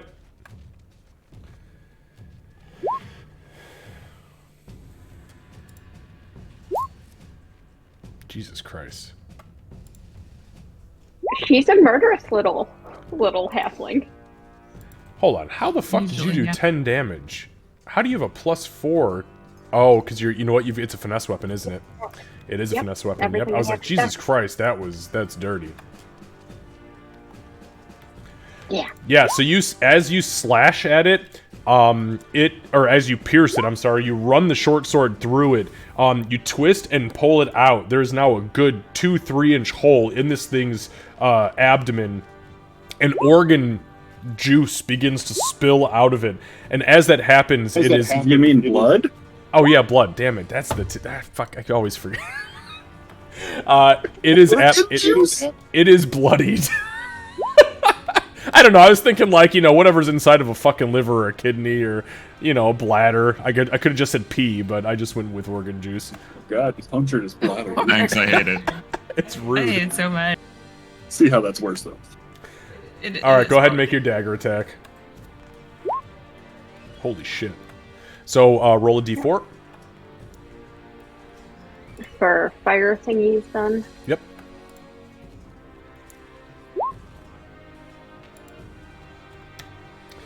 So you It's okay. So you withdraw the short sword, and then you stick it in the side where its kidneys should be, and you hear an audible as the dagger pierces through like a hot knife through butter. And as you pull it out, this thing screeches and looks down at the now smoking hole in its side. Anything else? You know what? I am very content with where life is having Aurora right now. All right. So, the big fella.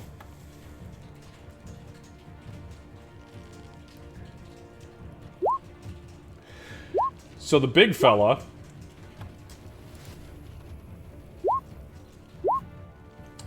it is going to use its Rend the Field ability. Don't like that. Could it not?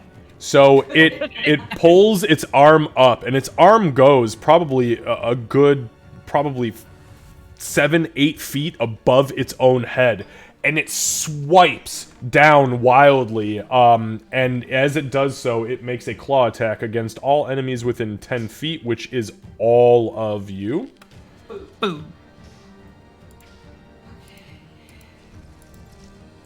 So, Ree, That is a miss. You duck as the claw goes overhead.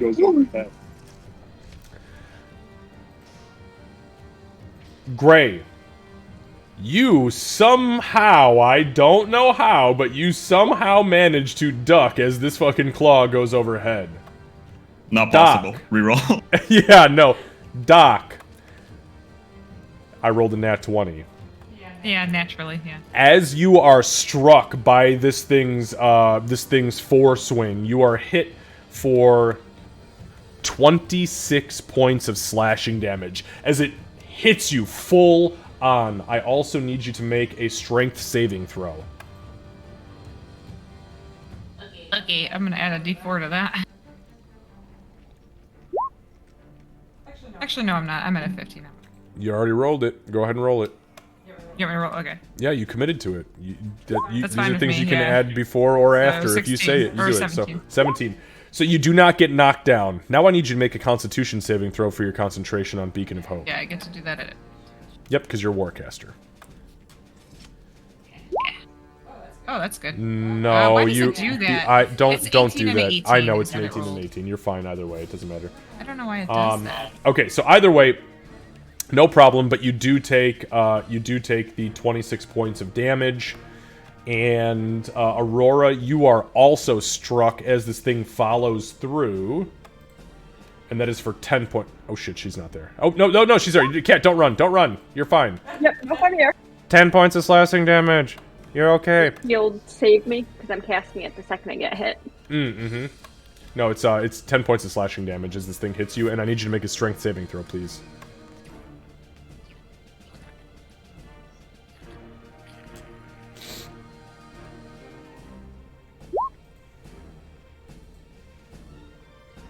Alright, so Aurora, you are knocked prone as this thing hits you, knocks you off balance. Actually, Doc dodges it so perfectly that this thing clips you in the back of the head, and you flop over onto your belly.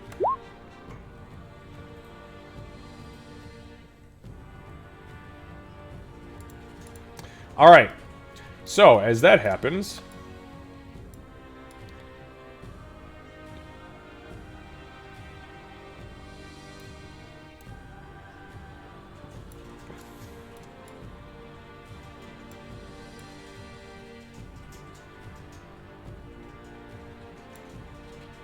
Alright. That is their turn. The lizard folk who is in the back right now. The one who countered Gray's magic.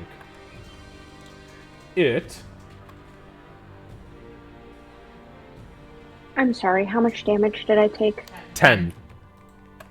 Thank you. Sorry, Absolutely. No problem. No, please don't apologize. You're good. And if you gotta take meds, go take meds.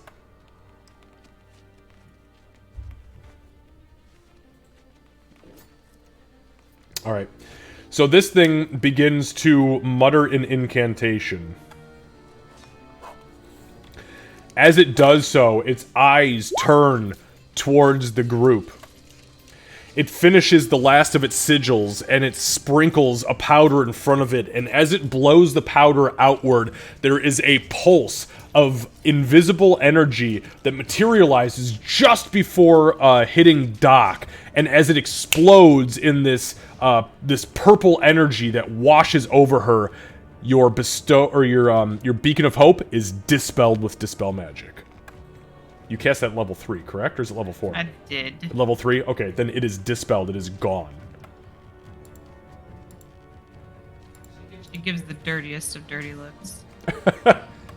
That's all it can do for its turn. That a gnome can do, I guess. The gnome gives the dirtiest of dirt. Well, look, hey, there's some pretty fucked up gnomes out there. Back to the top of the round. Everybody's daisy chain, we're just gonna call it the daisy chain, is reactivated, and Gray, it is your turn. Alright, so... Okay, so... I have a friend in front of me. I don't like it, but I'm not going to do anything about it just yet. On a side note, I will attempt to cast Bane again. Okay. Fuck that guy. Yeah. And who are your this Bane one targets? is actually... This one's actually only going to be on 3rd level, because I only need 3.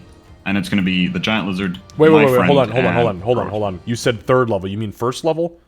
First level is what I meant. Okay, just wanted to make sure that we were clear about spell slots, because I was like, no, don't waste that spell slot, baby. You can't. You don't have to do that. Okay, so I it's going to clicked be first, and my brain said 3. so it's the big guy and the 2 little guys right here, correct? Yes. That's a Alright. charisma saving throw, DC 16. Oh, that's not good for them. Gray's gonna stare at the guy before he casts. He's gonna stare at the guy far away and just say, "Try it." Next round.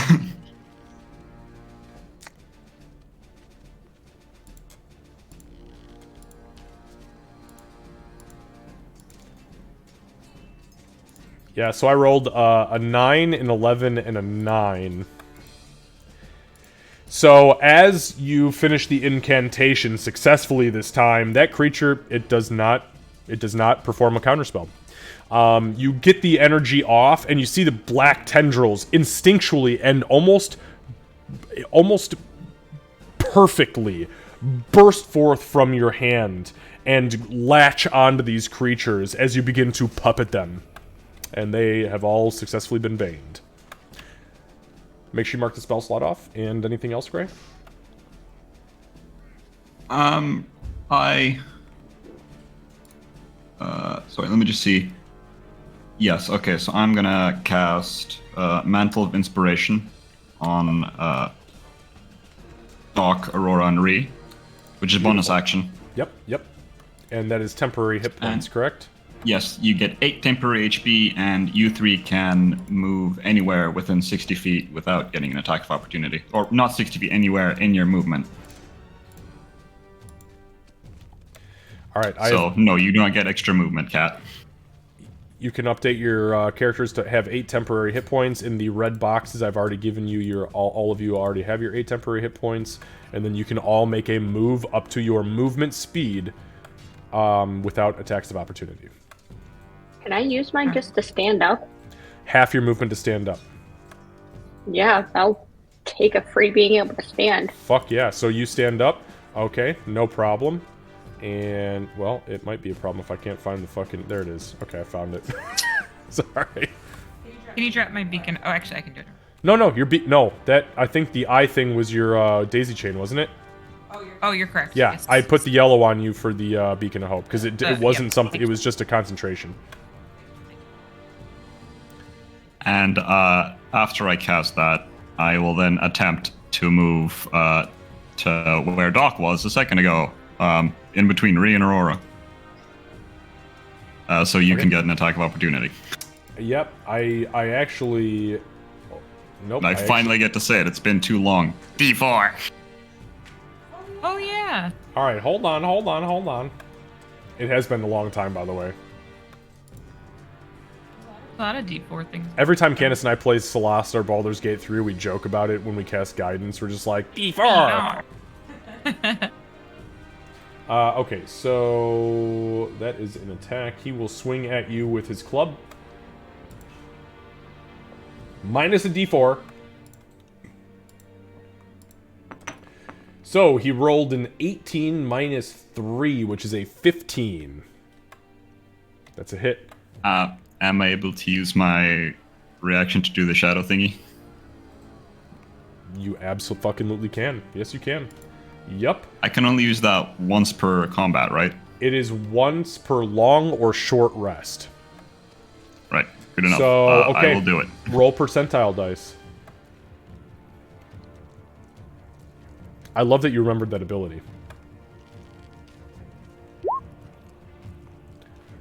11. So unfortunately, nope. Yeah, unfortunately, 50-50. It's the low 50s. So as Gray is running away, you see he pulls his hand inward and shadows draw up around him, much like these creatures are doing with these purple veins. And unfortunately, he's still smacked in the fucking head with a club.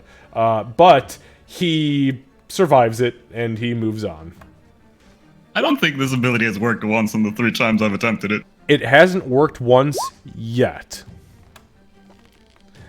Alright, so that brings us to... Shush, you're facing the wrong way, Aurora. You can't see me. Ree. How much damage do I take? Oh, you only take, actually, sorry, yeah, you know what, before we finish that, you take 3 points of damage, and I need you to make a concentration check, please. Constitution saving throw. I forgot that my, I just shared it. There's an additional thing to the emboldening bond that had gotten added on that I forgot about. I don't think it's going to matter if I roll the d4 or not. So Bane is unfortunately gone.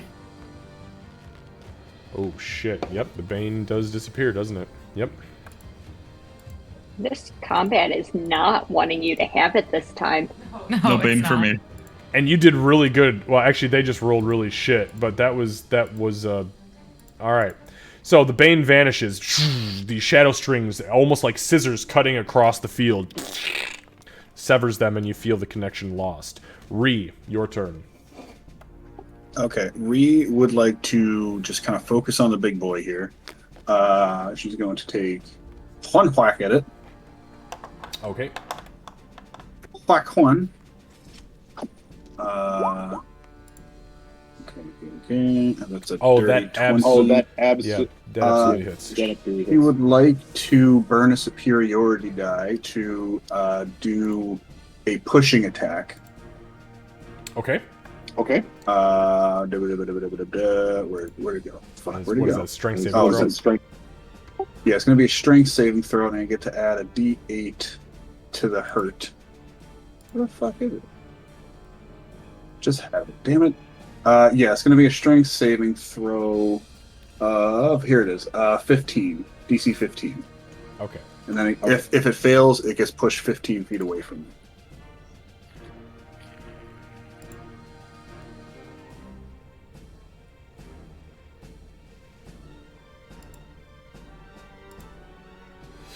Oof. Oof. And it'll take an additional 8 points of damage. Jesus Christ. I rolled a 14. You are a strong bro. Okay, so we're looking at 14, so that would be 22 points of damage. This thing is well beyond bloodied. As you hit it, you knock it literally off of its feet. And I'm sorry, is it 10 or 15 feet? 15 feet. So you knock it. You hit it so hard. You rear back and you golf swing on this thing like you're setting it out to the fucking 500-yard mark, and it just whoosh up and out of the water. You guys watch this as it poof, lands on the ground. Way the fuck back. Okay. That had your rage damage, right? Yeah. Okay, that was total. Yes, that did add rage damage. All right, she's going to follow up, walk or sprint after this thing, kind of do a jumping, flying leap, and come down with the hammer again. Okay. Does that knock it prone or no? No. Okay. It does not knock it prone. Just wanted to make sure. It would be cool, like visually, just like falls on its ass and but no.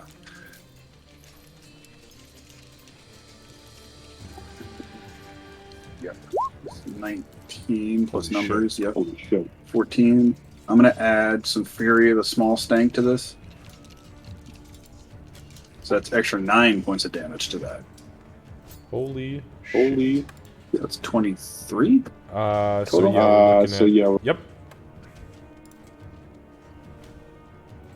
So as you swing down on it, give me one moment.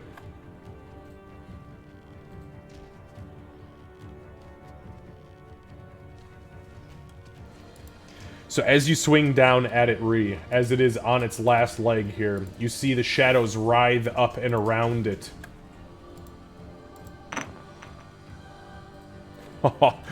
I rolled a 31. You bring your fucking hammer down hard on this thing. And as you do so, it hits square in this thing's like throat into chest region and just punches a hole deep into it. It slams its head off of the ground. The back of it bursts open on the ground, and it flinches a couple of times before falling totally silent. Okay. And then she still has a little bit of movement left. So I'm just going to move up into this guy's face. Just Now, kind of. now, just so you know, it is double. In the water, it is double movement. It is double movement. Oh, okay. So then that was. But I think you have 50, don't you? You have 50, don't you? 40. 40. So Okay, that so was. from where you were, I moved 15 feet to follow up because if he moved 15 feet, then I moved 15 feet. So that's 30. So I have 10 more feet left. So I think you're right here, right? You're just a little bit further back. So I got 10 more feet left. So that means I can only just go boop, right there. There we go. Better than not. Yeah, it's true. All right. Jesus Christ. I think that's the best round you've ever had. That was pretty good.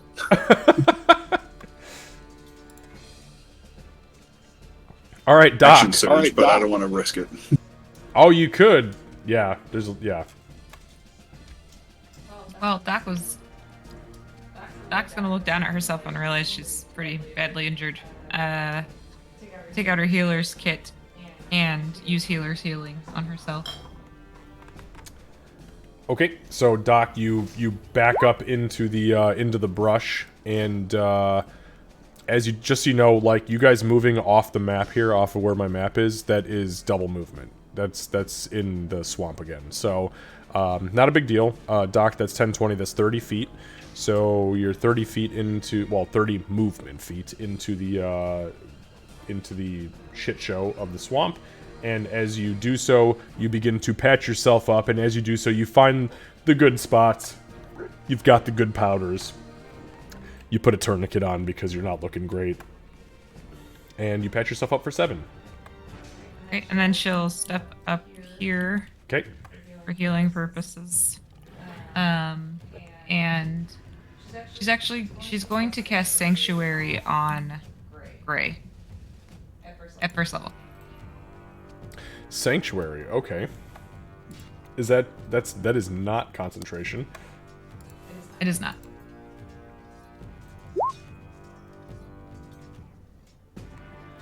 Do I have a fucking sanctuary?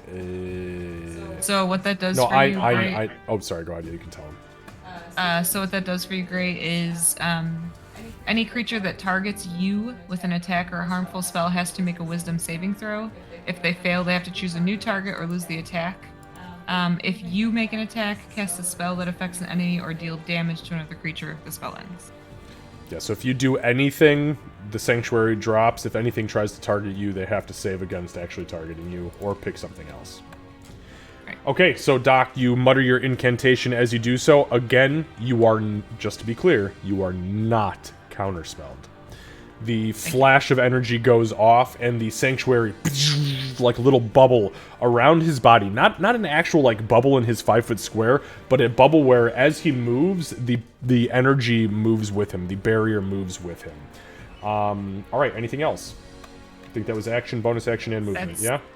All my economy. Yep. All right. So.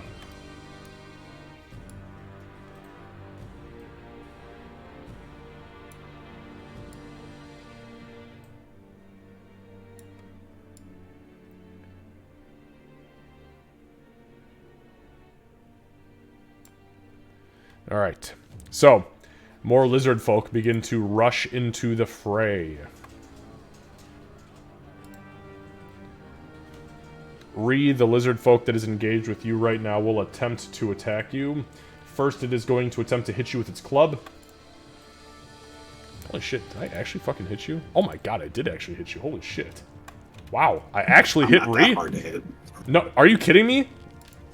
A 16 AC is huge at level 9. That is huge. I have a couple players who have like 20 AC. My other game, I can never hit them, but yes. I was gonna say I barely hit you guys. We have 3 people above 16 in this campaign, which is not easy to hit when you're using basic tier monsters. So, okay, so it does hit you, and you take. So it swings at you, bam, smashes you with the club. 6 points of bludgeoning damage reduced to 3 because you're raging. And then it's going to follow up, and it is going to attempt to bite you. It does not hit you with the bite. You get the haft of the hammer up, and it clamps down on that hammer.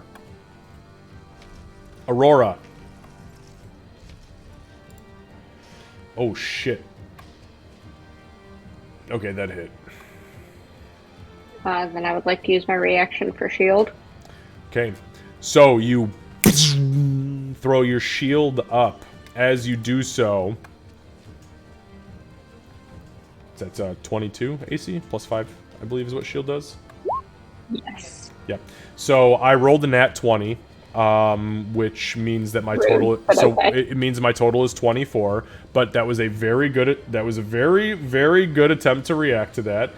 It does hit you. I will let you know right now that my fucking critical damage was only a 1, so you take 7 points of damage on my fucking critical. God damn it. I will. You know, it's great granddad. He's watching my scales here. Yeah, right. So it does. It smacks the shit out of you with the club, and as it does so, your shield deflects most of what would have decapitated you or broke your neck anyways, and thankfully you threw the shield up. Now, the good thing is you do have that shield for the remainder of the round. And I had temp HP, so I'm fine.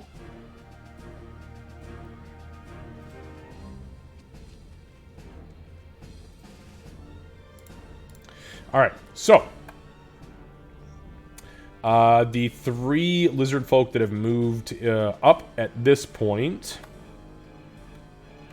are going to, well, hang on, give me a sec, I have to roll some perception checks here. Okay, yeah, they can see you guys. So, Doc, 2 javelins are coming your way. Oh my god, I rolled a fucking 9 and a 10. So look, you guys are fighting half CR creatures here. So the first javelin flies overhead and into the brush behind you. The second one lands short by like easily 3 feet and just boom, sticks into the ground. Gray, you're being attacked by 1 javelin. Oh my god.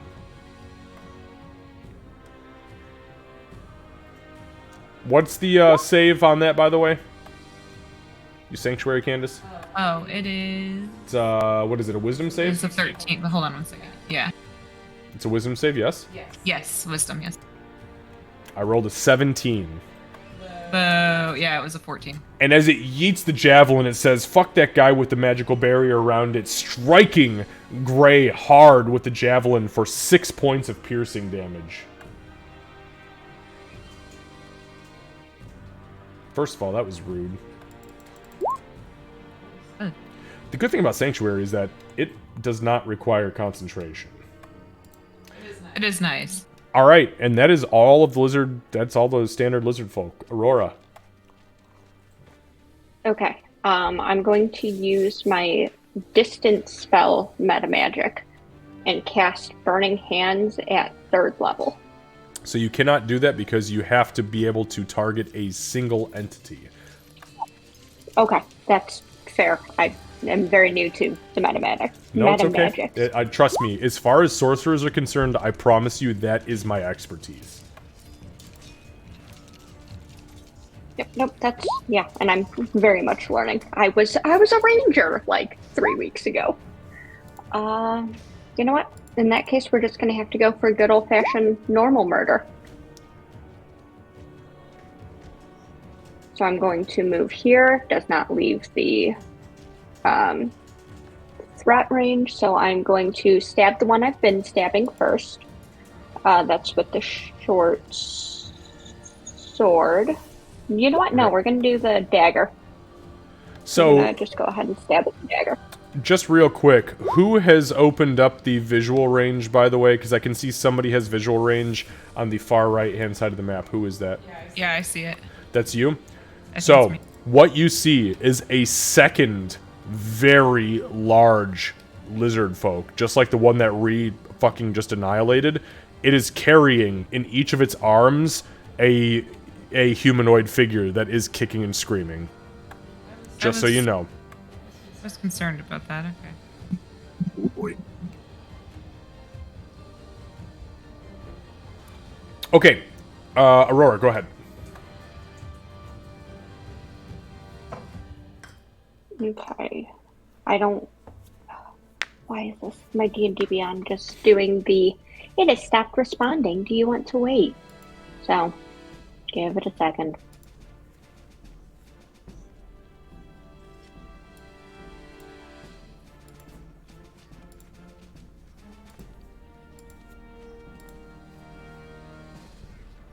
Okay, so the first one is on the one to the left, and that's with the flamey dagger. It should be +4 for my dex too. No, that is in there. Okay, it's just Yeah, not it's in there. You the just two rolled like needed. shit. No, yep. No, actually, you rolled really good. Honestly, it was just a d4. So you swing at it with the dagger. As you go to swing at it, you see the shadows spiral up and around it as it attempts to jaunt itself out of your bullshittery. Nope, I rolled a 5. It takes all that damage. Is it That still a ability just D4 doesn't work for this fire? session. Yep, roll a d4 for me, please. So as you jump into the center, you spin the dagger around and you thrust it upwards. As you thrust it upwards, you jump ever so slightly. And as you do so, you pierce under this thing's jaw, hearing a loud sizzling and crackling as well as a and the blade pierces up into its brain and it drops dead in front of you. Fantastic. We are going to use that same dagger for the extra attack on the southernmost one.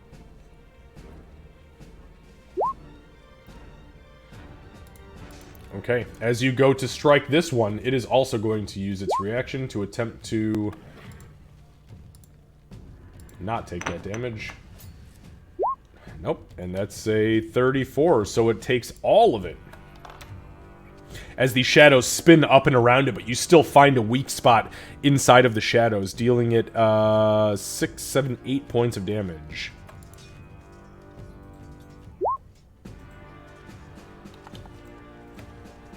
It is still standing, but it is definitely wounded. You know what? That's okay. Let's see if it's still standing after I attempt to stab it with the non-flaming short sword.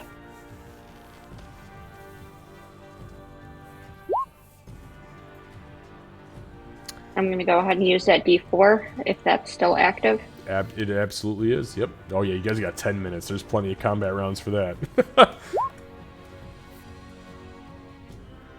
16. Just barely hits it for 2 points. Okay, I'll take an extra 2. Yeah, and I'll do.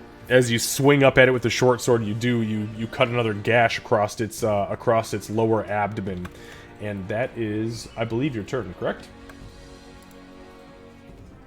Yep, I'm good with it. All right.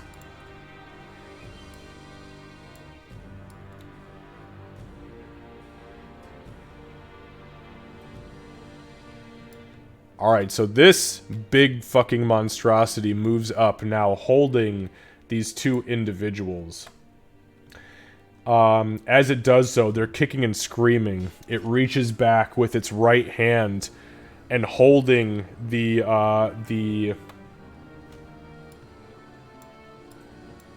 it's more appropriate. Holding the woman in its right arm. You hear her screaming, "No! No, no!" And you hear as its claws dig in and it throws her.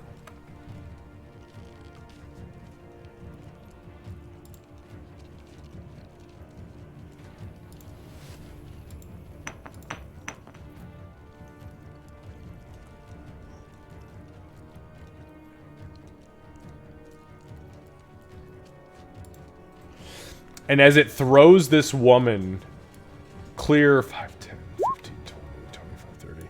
Clear over Aurora into the swamp.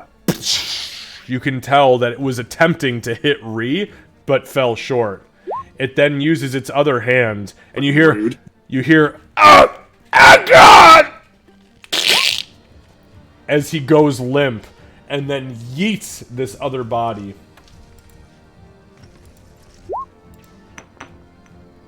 Oh my god, that was a nat 20.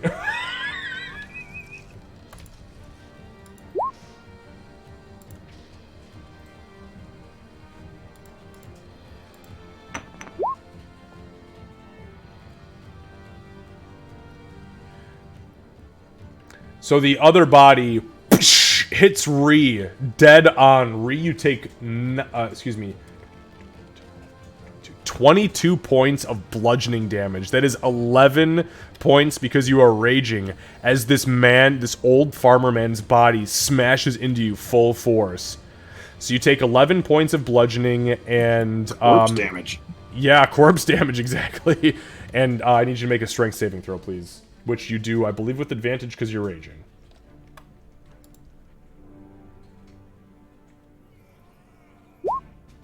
Yeah, you are not affected by being knocked over at all.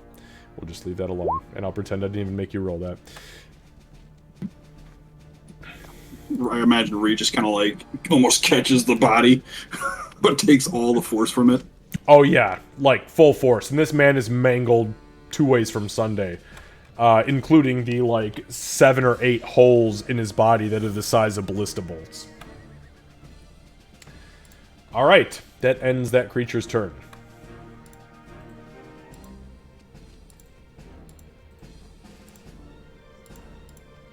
So...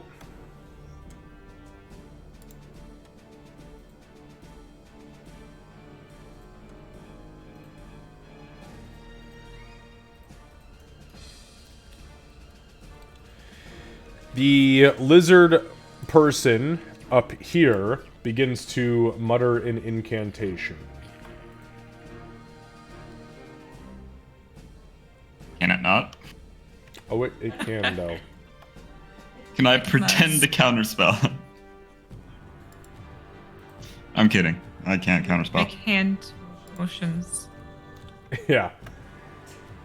So it finishes its incantation, and as it does so, it launches, you see, from its outstretched hand as this weird, like, green and blue sand mixture spills from its hands, almost turns to mud as it drops, and then almost as if a current has caught it, it projects forward towards Ree, striking Ree dead on.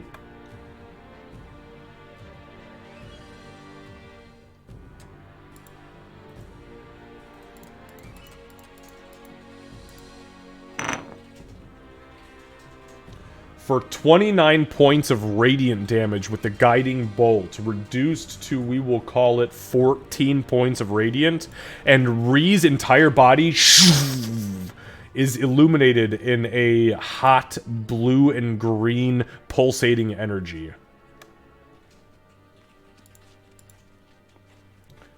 And that ends its turn. Back to the top. Guys. Gray.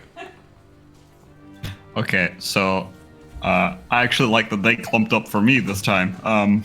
So I am going to look at the giant lizard that just threw corpses and go, neat trick, do you do parties? And I'm going to cast Hypnotic Pattern at 3rd level, at 4th level. It's a 3rd level spell, but I'm going to cast it at 4th level.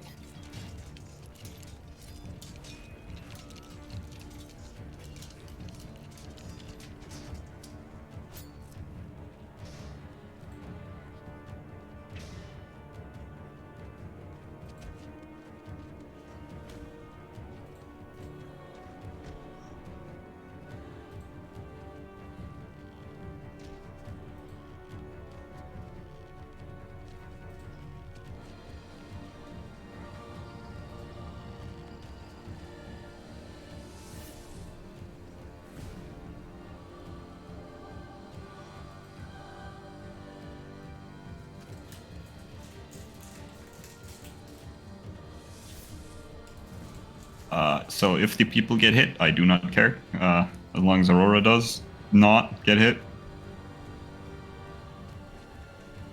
I had to really try and think whether the knot should be included there. My bad. Okay, You know what? Karma. Sorry, I did hear that, by the way. I had asked, I had called out to Candace, but I know she has her headphones on. She's Oh, not yeah, hearing me. sorry. No, you don't have to apologize. You have your fucking headphones on. I knew what I was getting into. Fairy Fire, you said? Or I'm sorry, hypnotic. No, pattern. hypnotic pattern. Yes. Okay. It doesn't have any 4th level benefits, but I'm casting it at 4th level.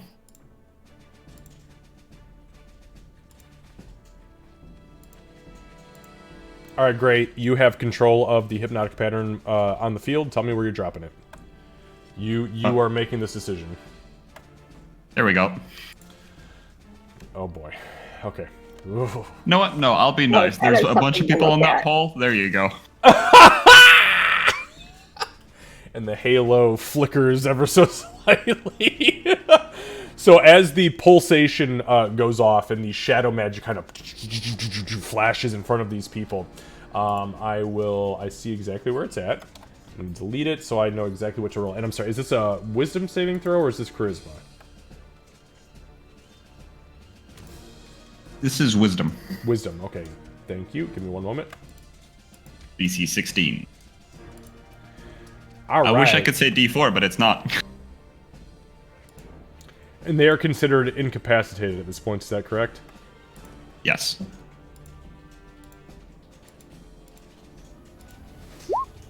So the 3 regular lizard folk rolled a That was a 4. misclick. Mind that. No, it's no problem. They rolled a 4, a 12, and an 8. Let me get to the other folks here. There it is. Oh, shit. Wow. Big boy rolled a 17, so he's fine. And let me get to the spellcaster. 'Cause I don't suppose he has a negative in wisdom. No, actually, these guys all have really good wisdom. Their negatives are the other direction. The big guy rolled a 19, so he's fine as well. So the three little guys all immediately stop. As far as the humans are concerned, give me one moment. I don't suppose the magic guy got hit. No, he did not. No, it's just the 3 little guys. Give me see. one sec Worth a with shot. these guys. And it appears that all 4 of the humans are also now dazed and they have ceased struggling. They have completely ceased struggling from their confines.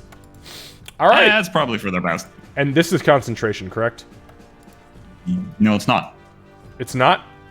Okay, but... Oh, no, it is. No, I'm sorry, I saw wrong. I Okay. was blind as definite one. Sorry. Gotcha. So with that being said, though, as you mutter the incantation and the pulse goes off, the sanctuary fades away from you.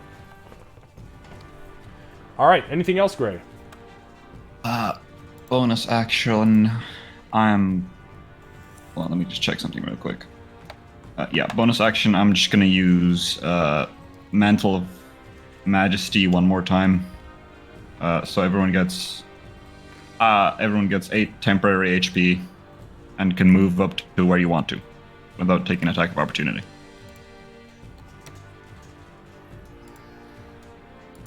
All right. Anybody who wants to move without attacks of opportunity, you are more than welcome. Up to your movement speed. Remember, if you're in water, it's double. So to move from here, would that be 5 5 feet. or 10? 5 feet. You're 5? stepping out of the water. Yep. Okay, okay.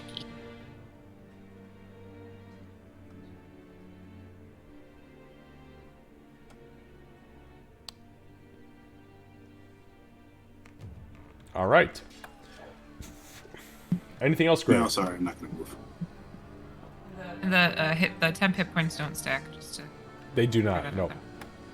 No, I think I am perfectly in the middle of everyone, so I'm okay. All right. Ree. Okay, Ree will attempt to whack this individual here. Okay.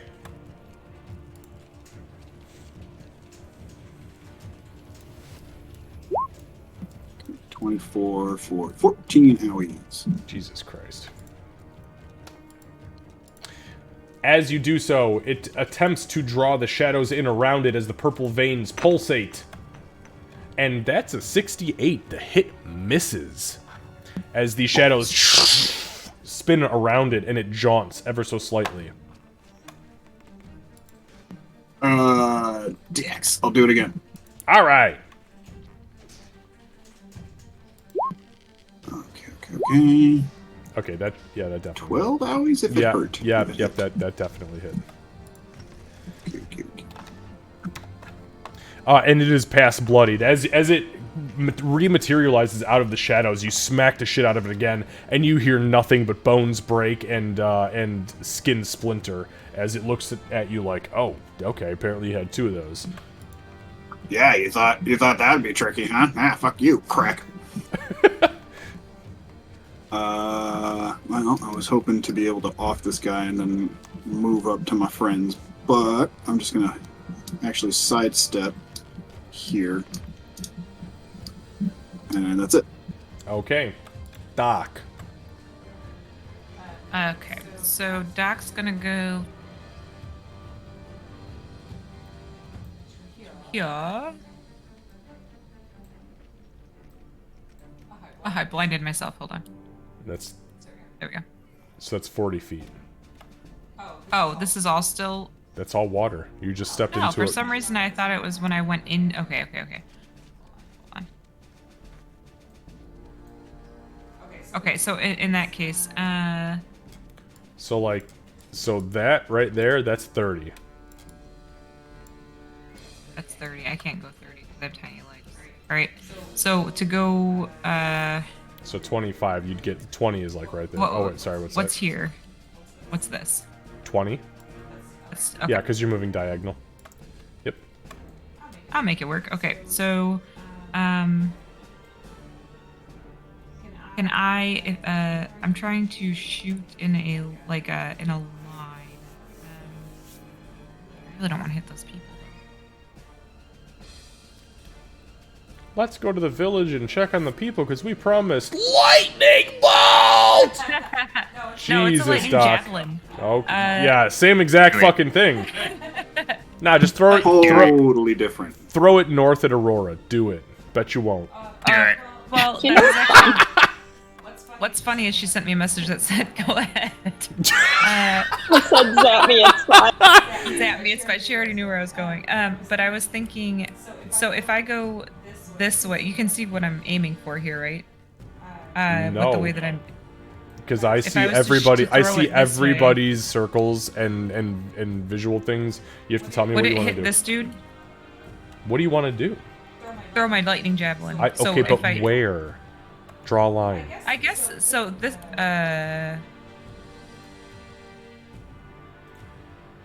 Sorry, I'm trying to figure out how the fuck to do that in the new thing. Hold on. So you want to cast lightning bolt, is what you're telling me? Yes. Basically, it's my lightning javelin. So. Which but I casts don't lightning wanna, bolt.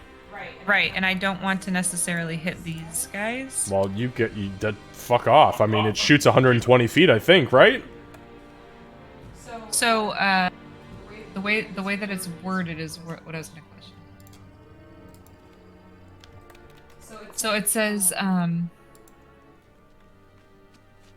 each creature. So it says this javelin is a magic weapon. When you hurl it and speak its command word, it transforms into a bolt of lightning, forming a line 5 feet wide that extends out from you to a target within 120 feet. So if I say that this guy is my target, it should just get him and the big guy, right? Nope, don't work like that. It is a 120-foot line that blasts. It is a lightning bolt.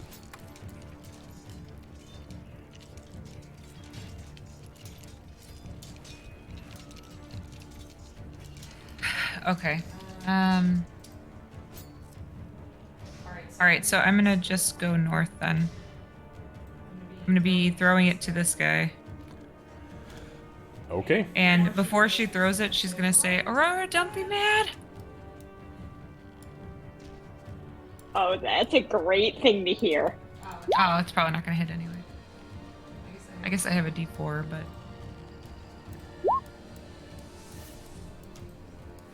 Oh, That's a actually, 13. That's actually pretty fucking good, though. Yeah.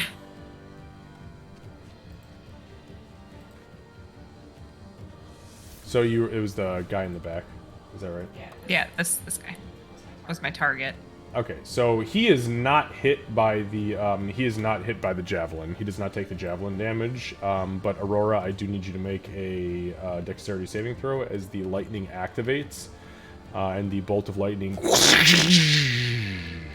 That's a And DC 13. I will make a few for them as well. So bear with me just one moment. I actually have to do a couple more because there's some off-screen folks. You said it was Dex, I'm assuming, yes. Yes. DC 13 Dex. So they're technically, I guess, stunned. Can they do that? Or do they just auto-fail it? So they are actually not stunned, they are incapacitated. And incapacitated says that they cannot take actions or reactions. Correct? You said they were incapacitated? I think we had just discussed that. Because there's a big difference between incapacitated and stunned. Yeah, just as incapacitated. Okay, so incapacitated, they are incapacitated. It means that... It has a speed of 0. Yep, cannot take actions or reactions. So, but they can still make saves. So, luckily for you, one of them rolled a nat 1. And one of them did succeed, but give me a second because there's a couple people, again, off screen. Just give me a moment because I gotta count this line. Oh, I hope they're bad people in that. 50. I'm glad that you yelled at Aurora to give her at least a heads up, because I'm assuming that's the only reason she dodged that well. Don't be mad, hits the ground.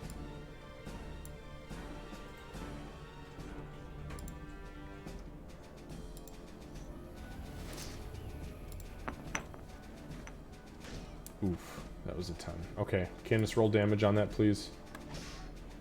Okay. If you just click on it, it's just 4d6, standard 4d6. Oh, wow. Holy I don't know shit, if I'm that's a happy lot or of sad fucking about damage. this. I don't know who's up there. You rolled 2 doubles. You rolled a 6, I a 2, a did. 2, and a 6. I know. Yeah.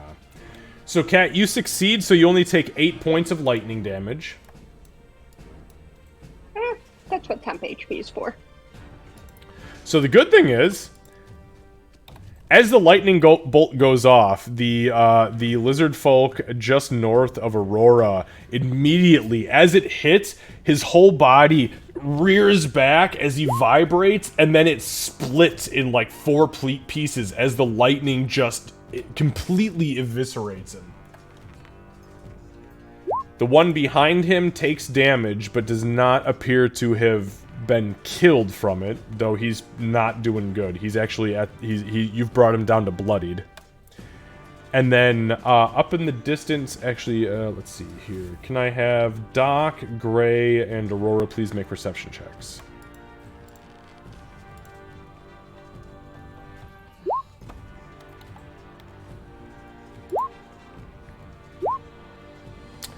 So, Kat, as Aurora is hit by the lightning bolt, but resists a good portion of it.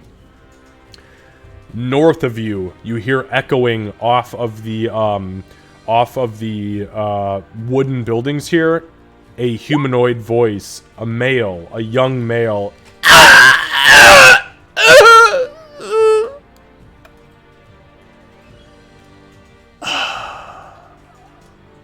Yeah, we're not telling Doc about that one. All right, Doc. Anything else? Yeah, actually, she's gonna cast a level 2 healing word on Gray. Okay, perfect.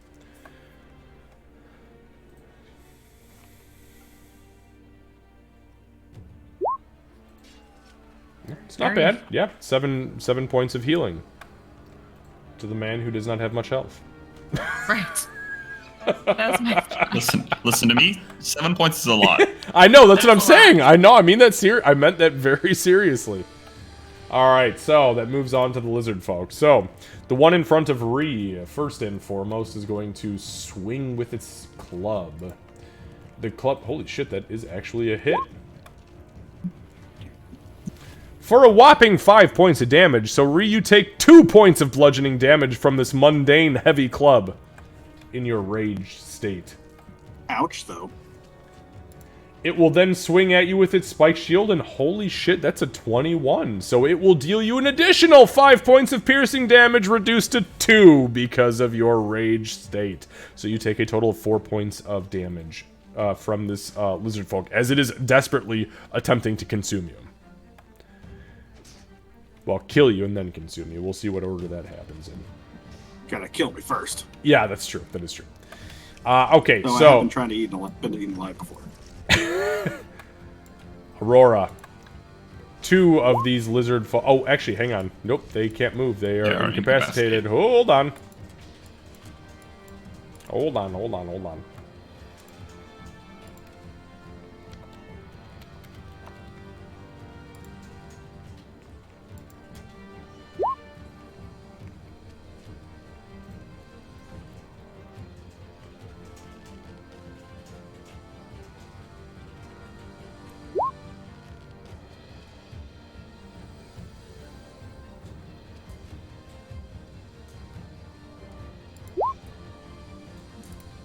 Okay, so as Gray continues his concentration, which is essentially him weaving the charmed effect upon these 2 creatures, they stay completely still, and in unison their heads follow the non-existent shadows that dance through the visual illusion that he is creating.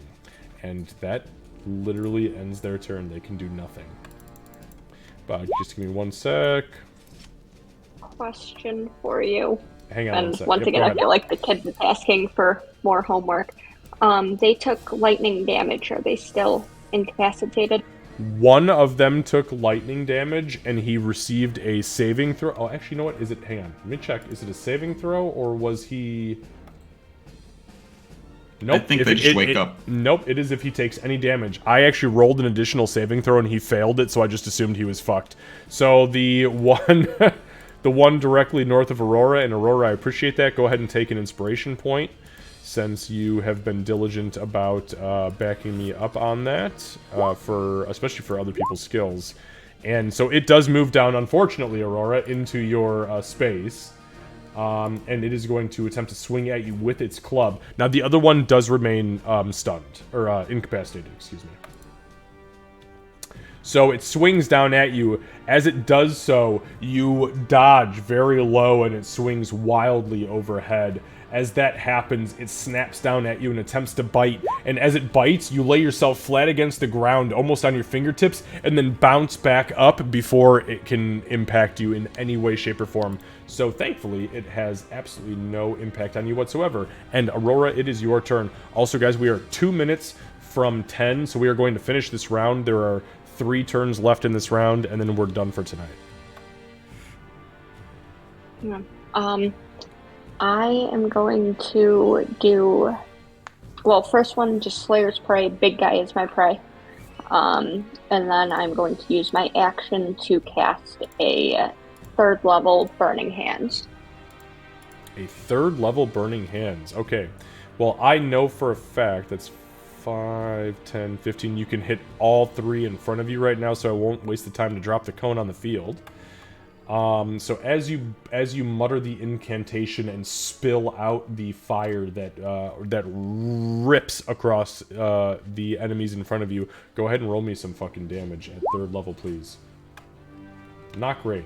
Oh, that is garbage. Wow, you for rolled 5d6. 4 1s. That's terrible. Hey, the Where's good Great Asheralladon Granddad when I giveth, and need the it? good Asheralladon taketh away.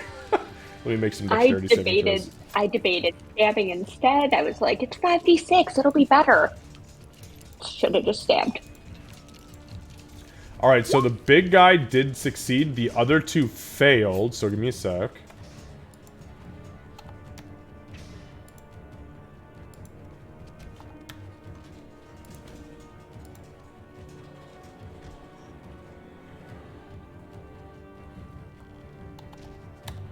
Alright, so as the flames wash over them, even with all of the might that you added behind it, your tiny halfling screams.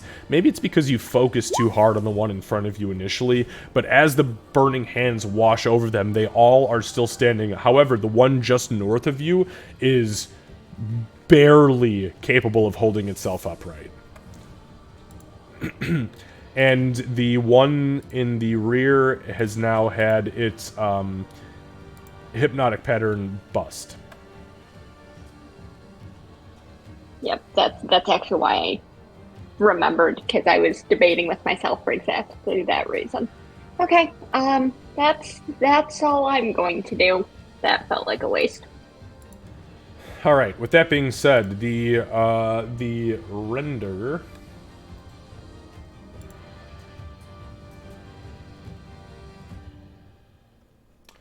It is going to attack you, Aurora, for sure. 100%.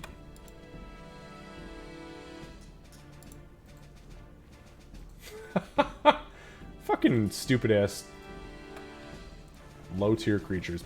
Okay, so it swings at you. So it swings at you with its claws. As it does so, the burning hands catch it off guards, and you duck out of the way of the claws. It then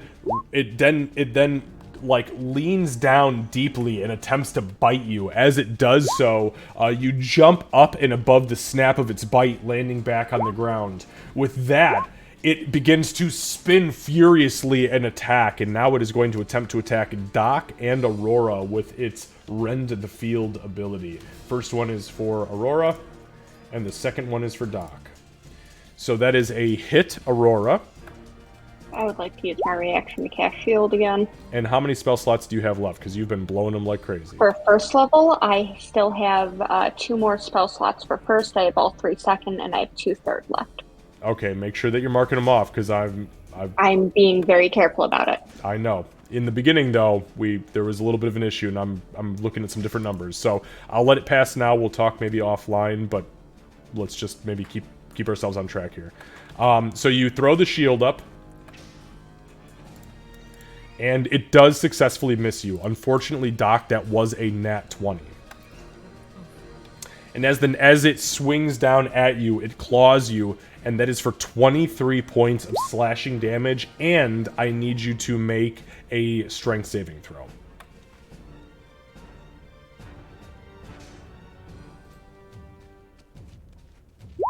I add my D4.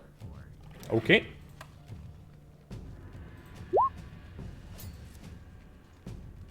Oh, 14. 14 just barely succeeds as it swipes at you. The claw hits you and cuts this dirty gash across your face and chest and abdomen. And as you hit the ground, you bounce back up and you stand in a defensive posture looking around. As that happens, guys, we are on the last turn here, and that is the creature that has been casting spells at this point. As it looks around the field, it is going to point in the direction of who knows what the hell and begin muttering an incantation. As it does so, it finishes the incantation and it throws this length of rope that's probably only about 7 or 8 inches. The rope extends magically, kind of like projects out from it, and begins to spin around Ree. Ree, I need you to make a wisdom saving throw. Okie dokie. D4. Don't forget. Oh, yeah. I don't think it's going to matter, but here we go. It won't.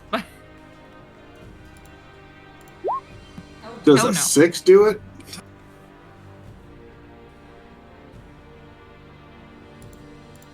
And with that, the rope Likely. dematerializes, and as it rematerializes around Ree, these large green chains shackle her body and bind her down towards the swamp. You have been held by the hold person spell, meaning that at this point you are paralyzed.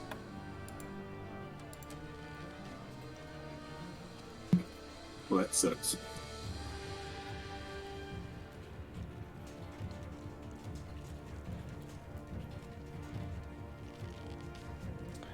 All right, so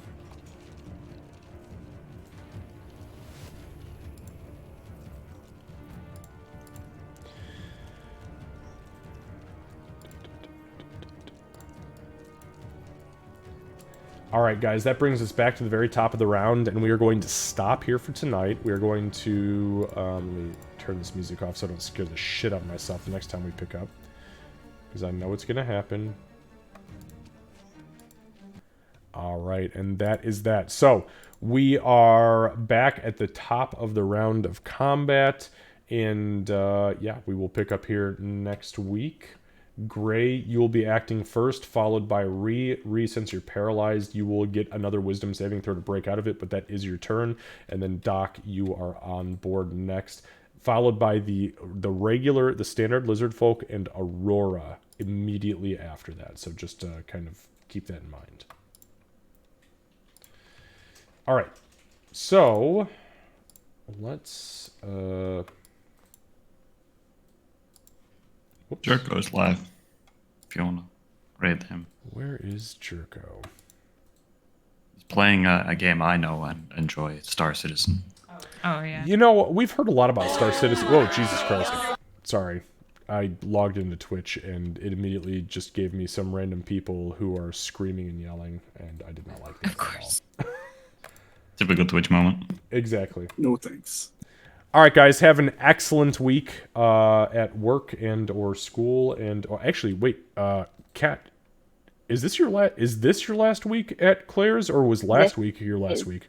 This is my last week. Next Monday, I start with the new job. Hell yes. I might have the same start date Still, if all things congrats. go well tomorrow. That's right. Actually, so Candace, tomorrow, Candace is, very long story short, Candace is, the job that she's currently working right now, they're going under. And they started cutting people from the top. They're doing like a staggered bleed of company funds to make sure that people at the top get paid out as high as they can, which does not include her. Anyways, I'm kind of sour about that. But anyways, I digress. With reason. I got laid off. She got laid off hard, but she's still working as a consultant, which is fucking crazy because she's a goddamn professional. But tomorrow there is actually she has an interview that she has to drive in for near us in our new home that is potentially better than this one by a fucking long shot and way more stable. So she has got that tomorrow morning at like 8 a.m. So we're gonna do that and see what happens. Sorry, I totally stole your thunder, Cat. But yeah, Cat, fuck your new job. No, I'm just kidding. It would be cool if we had the same start date. We absolutely should have the same start date, because then we'll send coffee pictures or something in the morning. I don't fucking know. Yeah. Oh man. Well, congratulations to you. Well, in the I got one more week. Congrats to both of you, yes, seriously. But in the unemployed, lazy life of Lucy, I got Baldur's Gate 3.